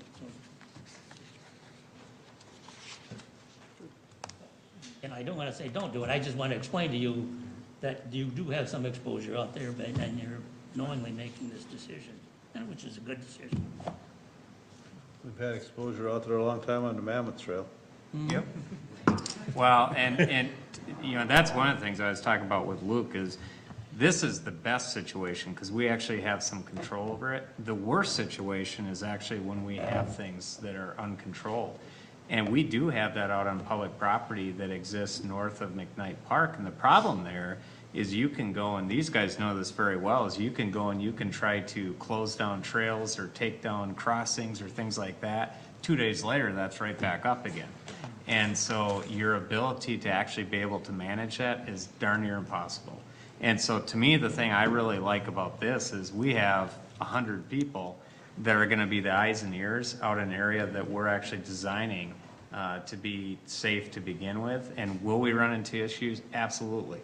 We do every property that we own, but we have a group of people that, you know, now are gonna be the eyes and ears and can be out there and help us manage that. Because this liability exists right now, but this is a lot more controlled.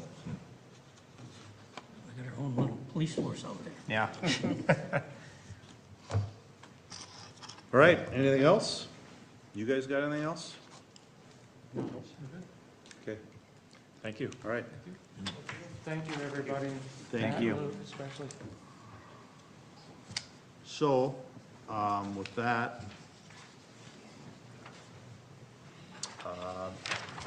do we have any more questions?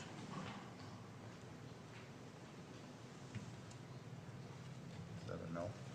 2 resolutions for this, right? One Yeah, for I'm the trying to- county and one for the state. So we, Trying to figure out what I got here. For the city of Chaska, yep, so there's, agreement with MnDOT and Carver County respectively. everybody has a chance. So let's, if we do, let's start with the resolution first, 2019-37. I'm assuming that is the limited use permit? They're both, one's with the county and one's with the state. Okay, and I don't have any designation who's who on the electronic one, it doesn't have that. 37 is the Carver County one, and 38 is MnDOT. Can I just 30 say, I talked to the attorney who drafted the memorandum, or the proposed limited use permit with the county, and she says that's not the final draft, she just got it. So there's gonna have to be a final draft of both of these.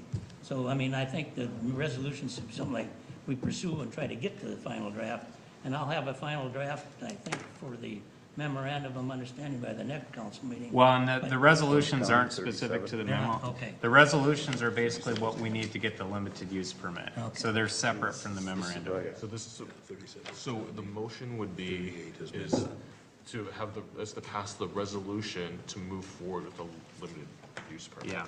Right. And then it's there's- one for Carver County, one for for MnDOT. MnDOT, and Yep. then the state has its own, well, sorry, then the memorandum of understanding is a separate document that's handled on the side. Yep, and that's between us and the Carver Trails group.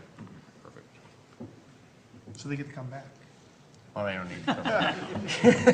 We'll put that in consent agenda. One more time. It'd be nice for them. All right, so we're gonna adopt resolution 2019-37, which is with Carver County. Yep. And that's a limited use permit. Are we all, we're good on that? Yep. Okay, is there anyone that'd like to make a motion? So moved. Second. Motion by Councilmember Grau, second by Councilmember Lang to adopt resolution 2019-37, which is with Carver County on a limited use permit for a single track multi-use trail. Discussion. Hearing none, all in favor signify by saying aye. Aye. Opposed? Motion carries. Now I'm looking for a motion for 2019-38, which is with MnDOT for the same usage. So moved. Motion by Councilmember Hatfield, second by Councilmember Bostrom. Discussion. Hearing none, all in favor signify by saying aye. Aye. Post same sign. Motion carries. We are done. Thanks, everybody. Huh? Yeah, we're just still gonna pay bills. What do you gotta do? Oh, go. I'll stall. You've had I'm any not experience doing that, do you? I'm not very good at it, but I'll do my best. All right. We can do other business first if you want. Yeah, I think what we're gonna do, is go into other business first, and we'll pay the bills after that. So let's start with, Councilmember Hatfield. All I had, Suzette stole my thunder, was the Easter egg hunt and How many years hat is it? parade. How many years? Okay, it's 67, I did check. I did make the I knew advertising. Suzette. I had it in my notes, 67. I'm just so excited for next year already. But yeah, 10 a.m. The hat parade is my favorite part, so there's usually pictures up, but there's some good hats in there. Nice. Okay. Did you have anything going on recently? Like any special day or anything? I'm just. Can't think of anything that I'm comes to mind. just curious, was there a special day? Anything special happen, like possibly yesterday? Oh, it wasn't yet. I mean, my party was yesterday. I turned 30 last Thursday. Woo! Nice. So I'm an adult now. 30. 30. I don't even know, can you spell 30? I can't, I don't remember. I don't remember. Well, happy birthday. Thank you. Happy birthday. All right, anything else? No, Stole that's all it. the thunder now. I know. That's it. All right, Councilmember Bostrom. Shout out to Officer Julie Janke. I was front and center at a neighborhood crime watch presentation that she conducted. Does a great job in her community outreach role. A lot of folks, the Bavaria Hills area, we got together, talked about crime prevention, things that can be done. Like I said, I witnessed her work firsthand, just wonderful. Congrats to Chaska Rotary, the gala, annual gala. Over $20,000 was raised by very generous people for New Beginnings here in Chaska. And then thanks to Marshall, we talked about how the park board was receptive and had 4 or 5 or 6 people, if I saw the minutes, came and talking about Fireman's Park 2 and some of the concerns they had. And so just 3 examples of really great community interactions going on. You know, speaking of which, I can't remember if I put this in biweekly or mentioned it, but Fireman's Park 2, we did talk with the school district and got them to give us basically a right of first refusal. So if they do get to a point and they have an offer on that, we have the ability, they're gonna tell us and give us the ability if we want to. So basically, we can find out what someone wants to do with it? Okay. Or what somebody wants to do with it, what they're gonna pay for it. Okay. So it gives us some ability to be involved in that process. So I did go down there and kind of drove that area, and we got that email from that person. I want to talk to Matt about, there's a couple things before I answer that I want to make sure I get the right answer. Well, and honestly, I would be really surprised if that parcel sells, because. Well, you have the power lines in there, so that's gonna make it the tough. utilities are not easy to get in there. It is not an inexpensive site to develop. But I think it's good for us to be able to have that ability to be a part of that process. Yep. Okay, good. All right, you're good? Good. Councilmember Wang. Okay, so hopefully I didn't cover anything that someone else got already. We already did, yeah, we did that one, we did that one, we did that one, we did that, yeah, you're good. Thank you, Councilmember appreciate Gra? So, Come on, let's go. okay, so let's see, so the Parent Leadership Committee for Chaska High School met last, on the 3rd, and we went over the equity vision and framework, and I know that there's another meeting for the District 112 that was mentioned in the notes, from your notes or biweeklies, and that will be happening on the 16th at Clover Ridge, which is tomorrow night. Yeah. So for those who are interested, if you want to participate and provide input, that's a great time to do that. You don't need to sign up, but just go to Clover Ridge tomorrow night for that. One other thing, it's also very high level too. So if you're kind of not used to seeing some of these documents, it is a very high level, kind of broad formational sort of document at this point. The Jonathan Carver Parkway Corridor Study that was originally scheduled for the 11th has been moved to Tuesday, April 30th from 6:30 to 8:30 at Carver Elementary. So if anyone's interested in understanding more about that corridor study, it's a public meeting. Feel free to attend that. Taste of Chaska, probably someone may have mentioned already, was Wednesday, May 8th, so that should be coming up. And then there's also a Chaska PD has their senior expo, which is Thursday, April 13th at the community center. So for seniors and older adults, there will be resources, guest speakers, a drug take back, and also cell phone collections. So if you have old cell phones you want to get rid of, it's a great way to get rid of those, and put them hopefully back to use or recycled. And I think that they were asking for an RSVP, but I'm guessing that they might be able to still take a few more people. And then I believe also that same night is also Dick Beardsley is giving us, moved his presentation from this because of the same snow issue, for an overcoming adversity. So that'll be April 18th at the Chaska Community Center Theater from 6:30 to 7:30. So that's all I've got. And with the senior expo, I think they just like the RSVP because they do provide lunch as well. So it is nice if they can have that. Yes. Okay. Good stuff going on. What's more go? A couple things, just a reminder, because it's coming up here quick. April 19th is the last day to Chaska Shade Tree Program for orders to be put in at wholesale prices and they'll even deliver to your house for $3. I threw that out there. I know the Chaska community communications have been out there and everything like that. I also like to actually formally announce that I am actually scheduled April 27th from 1 to 2. I'm going to be hanging out at Dunn Brothers for a community listening session. One of the things that I've missed from after being elected is talking to people, like, going door to door and having those conversations.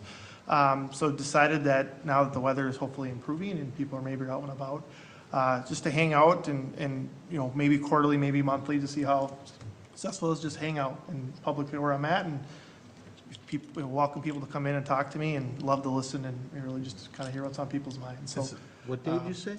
Saturday, April 27th from 1 to 2. So is this something that, is it something you're broadcasting besides here, like is something you can put on the website? It is, it's on my Facebook webpage. That's kind of really where it is now and brought it up there too, so, and people spread the word. Because I was thinking about toying with that same thing too. I remember like a couple of other, former mayors and stuff have also done it too. And I was thinking that it might be a nice thing to be able to kind of do that in each of our wards and kind of publicize it and kind of make it a regular thing and just try it out, if nothing else, another way to put ourselves out there too. But certainly I think the city communications may go a little further than just your Facebook or website. The three of you get together doing it at the same time. Correct. No. Don't come talk. So no, but yeah, I mean. I was waiting for that. I was sitting here listening. We're up to 2 now. That's scary.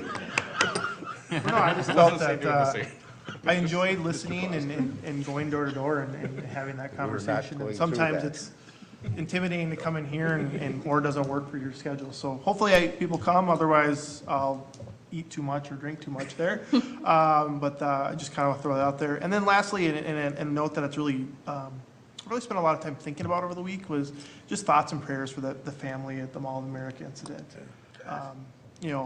As young kids that I have, 6 and a 4-year-old, it just hits home because I was literally there the previous Sunday at Rainforest Cafe, at Crayola, and it could have been my kids, right? And it just can't imagine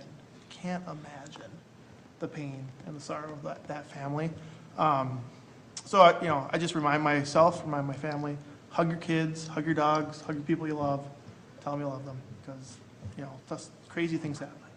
Just throwing that out there. I thought that was, it's really kind of weighed on me this week, because it just, you can't fathom it. I can't figure out what has happened to society that they think that that's okay. I can't get that wrapped around my head. What happened? What has happened to our world? It's just crazy. He went there with the intention of doing that to someone and picks on a 5-year-old kid. Anyways. It is nice to see though that people have committed over $650,000 Yeah, isn't it? already That's for that. Yeah. So there aren't nice people out there yet, but there's some really bad ones. I know. Yep. I told my son, I told my 6-year-old on the way home about what happened, and I told him, like, it's a teaching moment, we hold hands, we stick together. And he kind of gave me the look of, well, why? And I said, there's bad people in the world. That's the truth. But I said, we realize there's a lot of good people in the world too, and that's the key. But I mean, yeah, it's like I said, the young families, similar age kids, and the fact, like I said, I was literally there that Sunday before, and it's like you just can't imagine, So my thoughts and prayers go out to that family. Okay, thanks. Anything else? That's it. Matt? Just a couple of things to point out. Christmas in May, so that's May 4th. Starts at 7:30 a.m. down at Guardian Angels. We do have 5 houses that we're gonna do. We're repainting a couple of them. We're putting in one house, we're putting in a ramp. The person's adult daughter has never been able to get in her house. She can only visit when she's in a wheelchair. She can only visit in the summertime when they go out and back and hang out in the patio. And oh, jeez. I mean, it's some of the stories you hear are heart-wrenching and stuff. But it shows the impact that program can have. We do need about 150 to 200 volunteers that day, and people can come from any hours. We start at 7:30 a.m. You just stay as long as you can. You get breakfast, you get a program, you get lunch, you get a t-shirt, and just a good day. So a lot of fun. And then the other thing to point out, big thank you to PGA working with us to make available to all of our residents tickets for the practice rounds. So this is sort of repeating what we did back in 2009 with tickets. So it's basically, we'll have a couple tickets per household. So, if there's parents and some kids, so if we'll set up a process for Chaska residents to come here to pick up tickets, because we'll tie it to like a utility bill here in town. And then every adult ticket will get 4 kids in. So you could potentially bring up to 10 people under the 2 tickets that we give, and you'll be able to park right on site. So this will be a good opportunity for people to be able to see that. And then Luke and I have been working with them on doing banners again. Banners, yeah. So we'll have the banners out and continue that tradition, which these guys have carried on since 1991. So really cool. Cool. Yeah. All right. Thanks. Luke, anything? Liz? Nate? We have a special election process We do? that's happening. Yeah, it's continuing, yes. There is. And I think we continue to want to get the word out about that, raise awareness in the community, so people are understanding that it's going on, A, and then B, how they can vote. So one way to vote right now, you can vote by absentee ballot. You can come into City Hall and request one, or you can fill out a form and mail it in, have one mailed to you. Once you do obtain your ballot, you can either come into City Hall and return it to us directly, or you can mail it back. So there's options right now to vote if you want to. We'd encourage people to. One other point I want to make. Oh, the candidate forum occurred last Thursday. So that was videotaped. It was broadcast live, but it's also available on YouTube, and so people can access that via the City Communication YouTube channel and get educated on how that went. So continue to try to seek ways to promote the fact that we've got a special election in process here. Okay. That's all I've got. Did you have a special day too? Or was I reading something wrong? It's not special once you get over 40. When was yours? Last Friday. So we share back-to-back birthdays. Well, happy birthday to you. I thought you had one in there. I thought I saw something. No. But it was one thing, and I didn't know if it was somebody messing with you or what. All right. Couple things. If you don't have your taxes in, you better get going. You better get going. Today's the day. I was actually thinking that coming down here. I remember last year ago today, Kevin Wright saying that he needed to get home from the council meeting to finish his taxes. And then drive to Minneapolis to find an open post office. You're going to cause the audit man to show up at his door now. Yeah, exactly. So tax day is today, I'm not joking. 41, again, for anybody that doesn't know, 41 is open now, which is good. Apparently, they've decided that this last blizzard, it's not gonna affect it, otherwise it. Yeah, they were 'cause actually. initially they were gonna hold. Yeah, they were actually looking more at this rainstorm that's Yeah, now happening the this rain, week, yeah. and they're pretty confident that this is not gonna go over the road. It is gonna raise, but not go over the road. That's good. Good to have that open. And thanks for everyone that supported our downtown businesses. That's so important. You know, we do get, we get a lot of extra traffic down there that wants to come see the river, but sometimes it's later day that businesses aren't open. So, I know some businesses like Tommy's, I think thrives during the road closures, but other businesses, it does hurt them. So, thanks to everyone that did still continue to support our businesses, so. Christmas in May, we already talked about. Chaska Bash, the high school has their event May 3rd. Yes. May 3rd, and they moved it from Hazeltine this year to the event center. So they're trying a new venue, trying a whole new deal. So used to be called the Barbecue Bash, now it's just the Bash. And that just raises money that they don't normally have to do extracurricular in the sports and arts community. So usually pretty fun, so be interesting to see how the change of venue does. Athletic park, I think we've saved the turf, correct? Yeah, it's growing. So, and I know Matt mentioned it in his biweekly, but I also have to say the same thing, that you really see the value of what that levy, even though people go, well, that was dumb, it still went over. Well, it does, but what it also does is gives us the ability to pump the water out to save it. I mean, if this happened in the summertime, active growing, no, we would have lost it. But the advantage is the early spring when the grass is dormant, it's frozen, the water's cold, and, because that was on for 2 weeks, right? 10 days, yeah. I thought it was 2 weeks. We flooded it on a Saturday, and we got it, it came off about on Oh, a I Saturday. guess it was a Wednesday or Yeah. Wednesday or Thursday it came out. But anyways, yeah, they started pumping Wednesday or Thursday. But by the It time- actually, you know, it actually was ideal situations for it, because it actually took the frost out of the ground, and Right. it actually is probably gonna grow better than it would have before. Well, in the past, a lot of times when we have the early spring ones, they come in fast and they go out fast. And I've been through a number of them when I was with the Cubs, and actually the grass is greener than it's ever been. All those river nutrients get in there and really get the grass growing, so. We get a few weeds the following year, but that's all right. They know how to control that now, so. But I just wanted to touch on that, so with any luck, maybe depending, how we're gonna get a lot of rain, that's probably gonna be good to wash some of that silt off and stuff down there, but by the end of the month, maybe? Yeah, is the hope. I don't think the Right now, Cubs schedule will be impacted at all, and I think the Hawks will probably be that last week in April.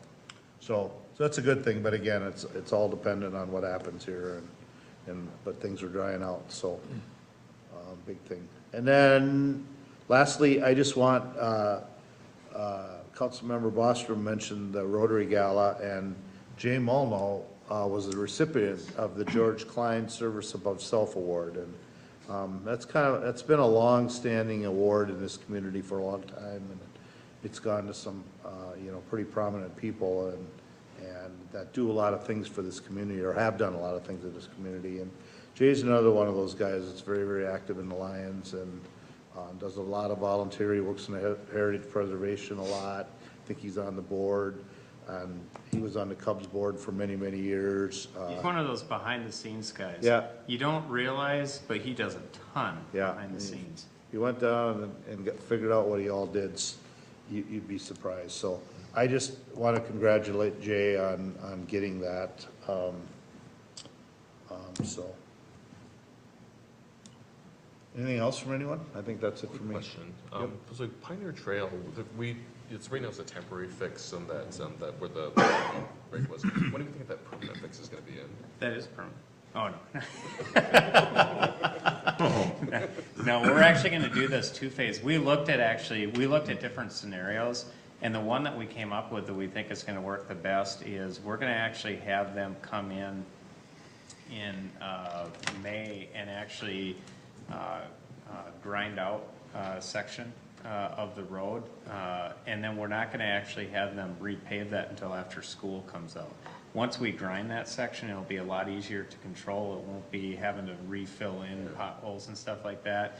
And we wanted to try to avoid any like closure, especially during when school's still in. So we'll sort of do that in 2 phases, but we've talked with Mueller. They think that's the right route to go too.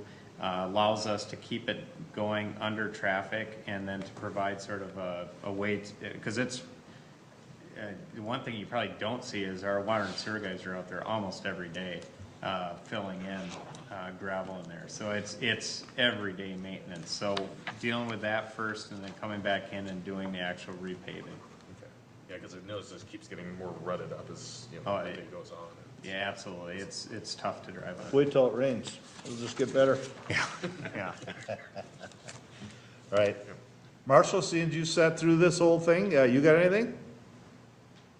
If you do, you gotta get up and come to the microphone, though. I don't. You guys covered it very well. All right, okay. All right, we did kind of change our venue a little bit, so we gotta make sure we don't forget to pay the bills. So we're moving back now to pay the bills. Does anyone have any questions or comments regarding the bills? Otherwise, I'd look for a motion to pay the bills. I have 4 questions. Okay. So, You? yes. Really? I'll actually read it. I know, it's We all read it. It's riveting. Doesn't everyone go home and read this? I'm just kidding. Okay. I already had questions, I already had them answered. Okay, so page 3, on the actual page 3, not the digital page 3. Page 3, there is a line for Hotspot Consulting Bay West LLC. What is that? It's 7,000. So that was environmental work that we had to do in regards to the old hotspot development. We had to do some monitoring of that. Because that was a gas station. Because that used to be a Yeah. gas station, so we had to do that prior to selling the site. Okay, so this was like kind of like wrap up of the environmental cleanup stuff Yep. that we did from years back. So Yep. Okay, so yeah. let's There's talk actually, about the previous owner of that gas station, at the time of sale, put money into escrow that we're able to draw on for some of these environmental costs Okay. associated with the development, so.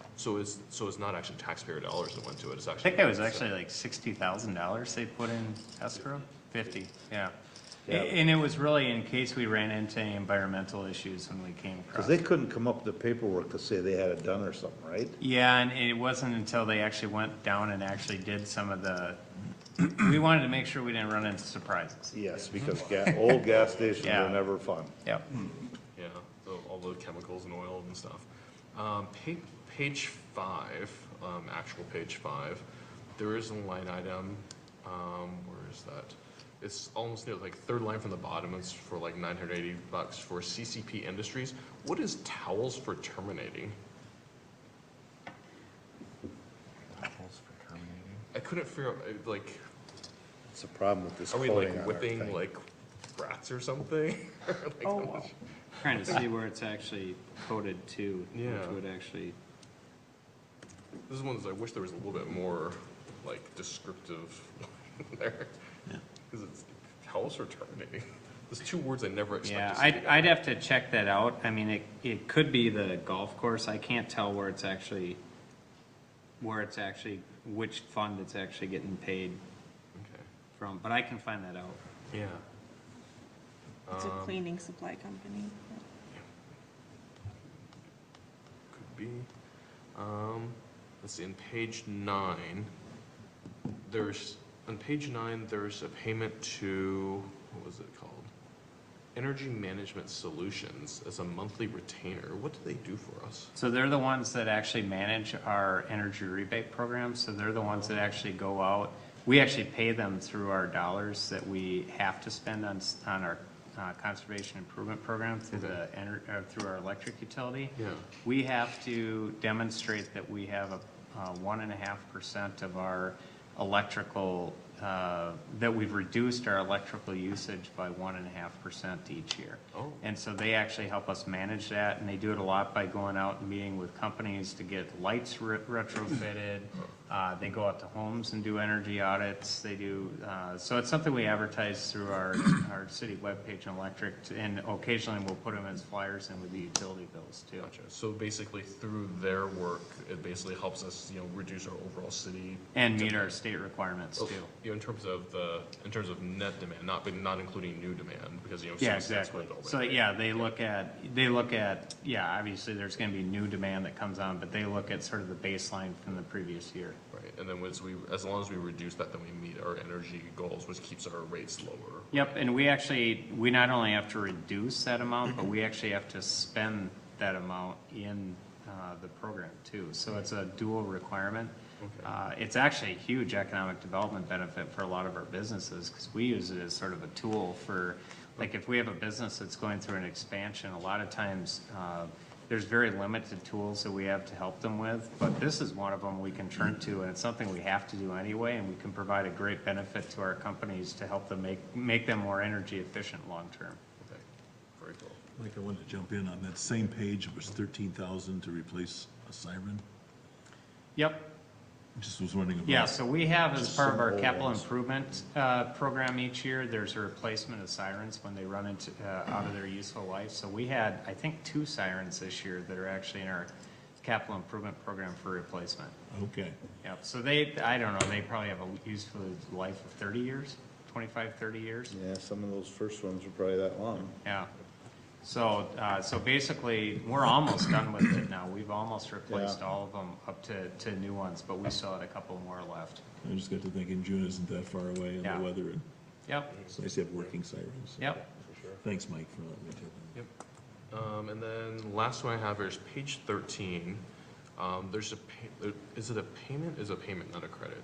To Met Council for SAC charges. It's like the 3rd line down. Yep. So basically, whenever new development comes in, the Met Council determines how many SAC units or sewer access charges they're charged. And basically, so for like a single-family home, you have one SAC unit, because that's sort of their baseline charge for access to the Met Council sewer. Okay. But a hospital might have 500 SAC units. Well, there's a charge that exists for each one of them. We're responsible for collecting it, and we're responsible for depositing it or remitting it to the Met Council. Gotcha. Because they're the ones that provide our sewer treatment service. We do all the, lack of a better term, collection, but then we ship it via pipes over to Blue Lake sewer treatment plant, and the dollars from the SAC units are what support that. Okay, great. So basically, this is economically speaking, it's basically we're the intermediary to the actual Met Council who actually does the sewer treatment. Yep, it's a regional it's a sewer regional, service, yeah. and this pays for the capital costs. The operating costs are actually part of our rate structure each year. So there's a part of our rate structure that goes to support the Met Council regional system, and there's a portion that actually goes towards supporting our maintenance we have to do in our collection lines. Okay, got it. Yep, so we actually collect this through our building permit process, and then we remit it to the Met Council each month. Thank you. Thanks for the Yep. explanation. And I'll find out about the industries. It's something to do with some kind of cleaning service, but I'm not sure where. I can find out though. Anyone else have any questions regarding bills? Okay, I'd entertain a motion to pay the bills. So moved. Motion by Councilmember Ryan. Second by Councilmember Bostrom. Pay the bills. Discussion. Hearing none. Nate, will you call roll? Councilmember Hatfield? Yes. Councilmember Bostrom? Yes. Councilmember Wong? Yes. Councilmember Grau? Yes. And Mayor Winchell? Yes. All right, before we close, we do have a EDA meeting following immediately. How many seconds, Mike? 120. No, 30 or less. All right, so we have an EDA meeting following. Last call if anybody's got anything that they might have forgot. If not, I'd entertain a motion to adjourn. So moved. Second. Motion by Councilmember Gross, second by Councilmember Wang to adjourn. All in favor, signify by saying aye. Aye. Post same sign.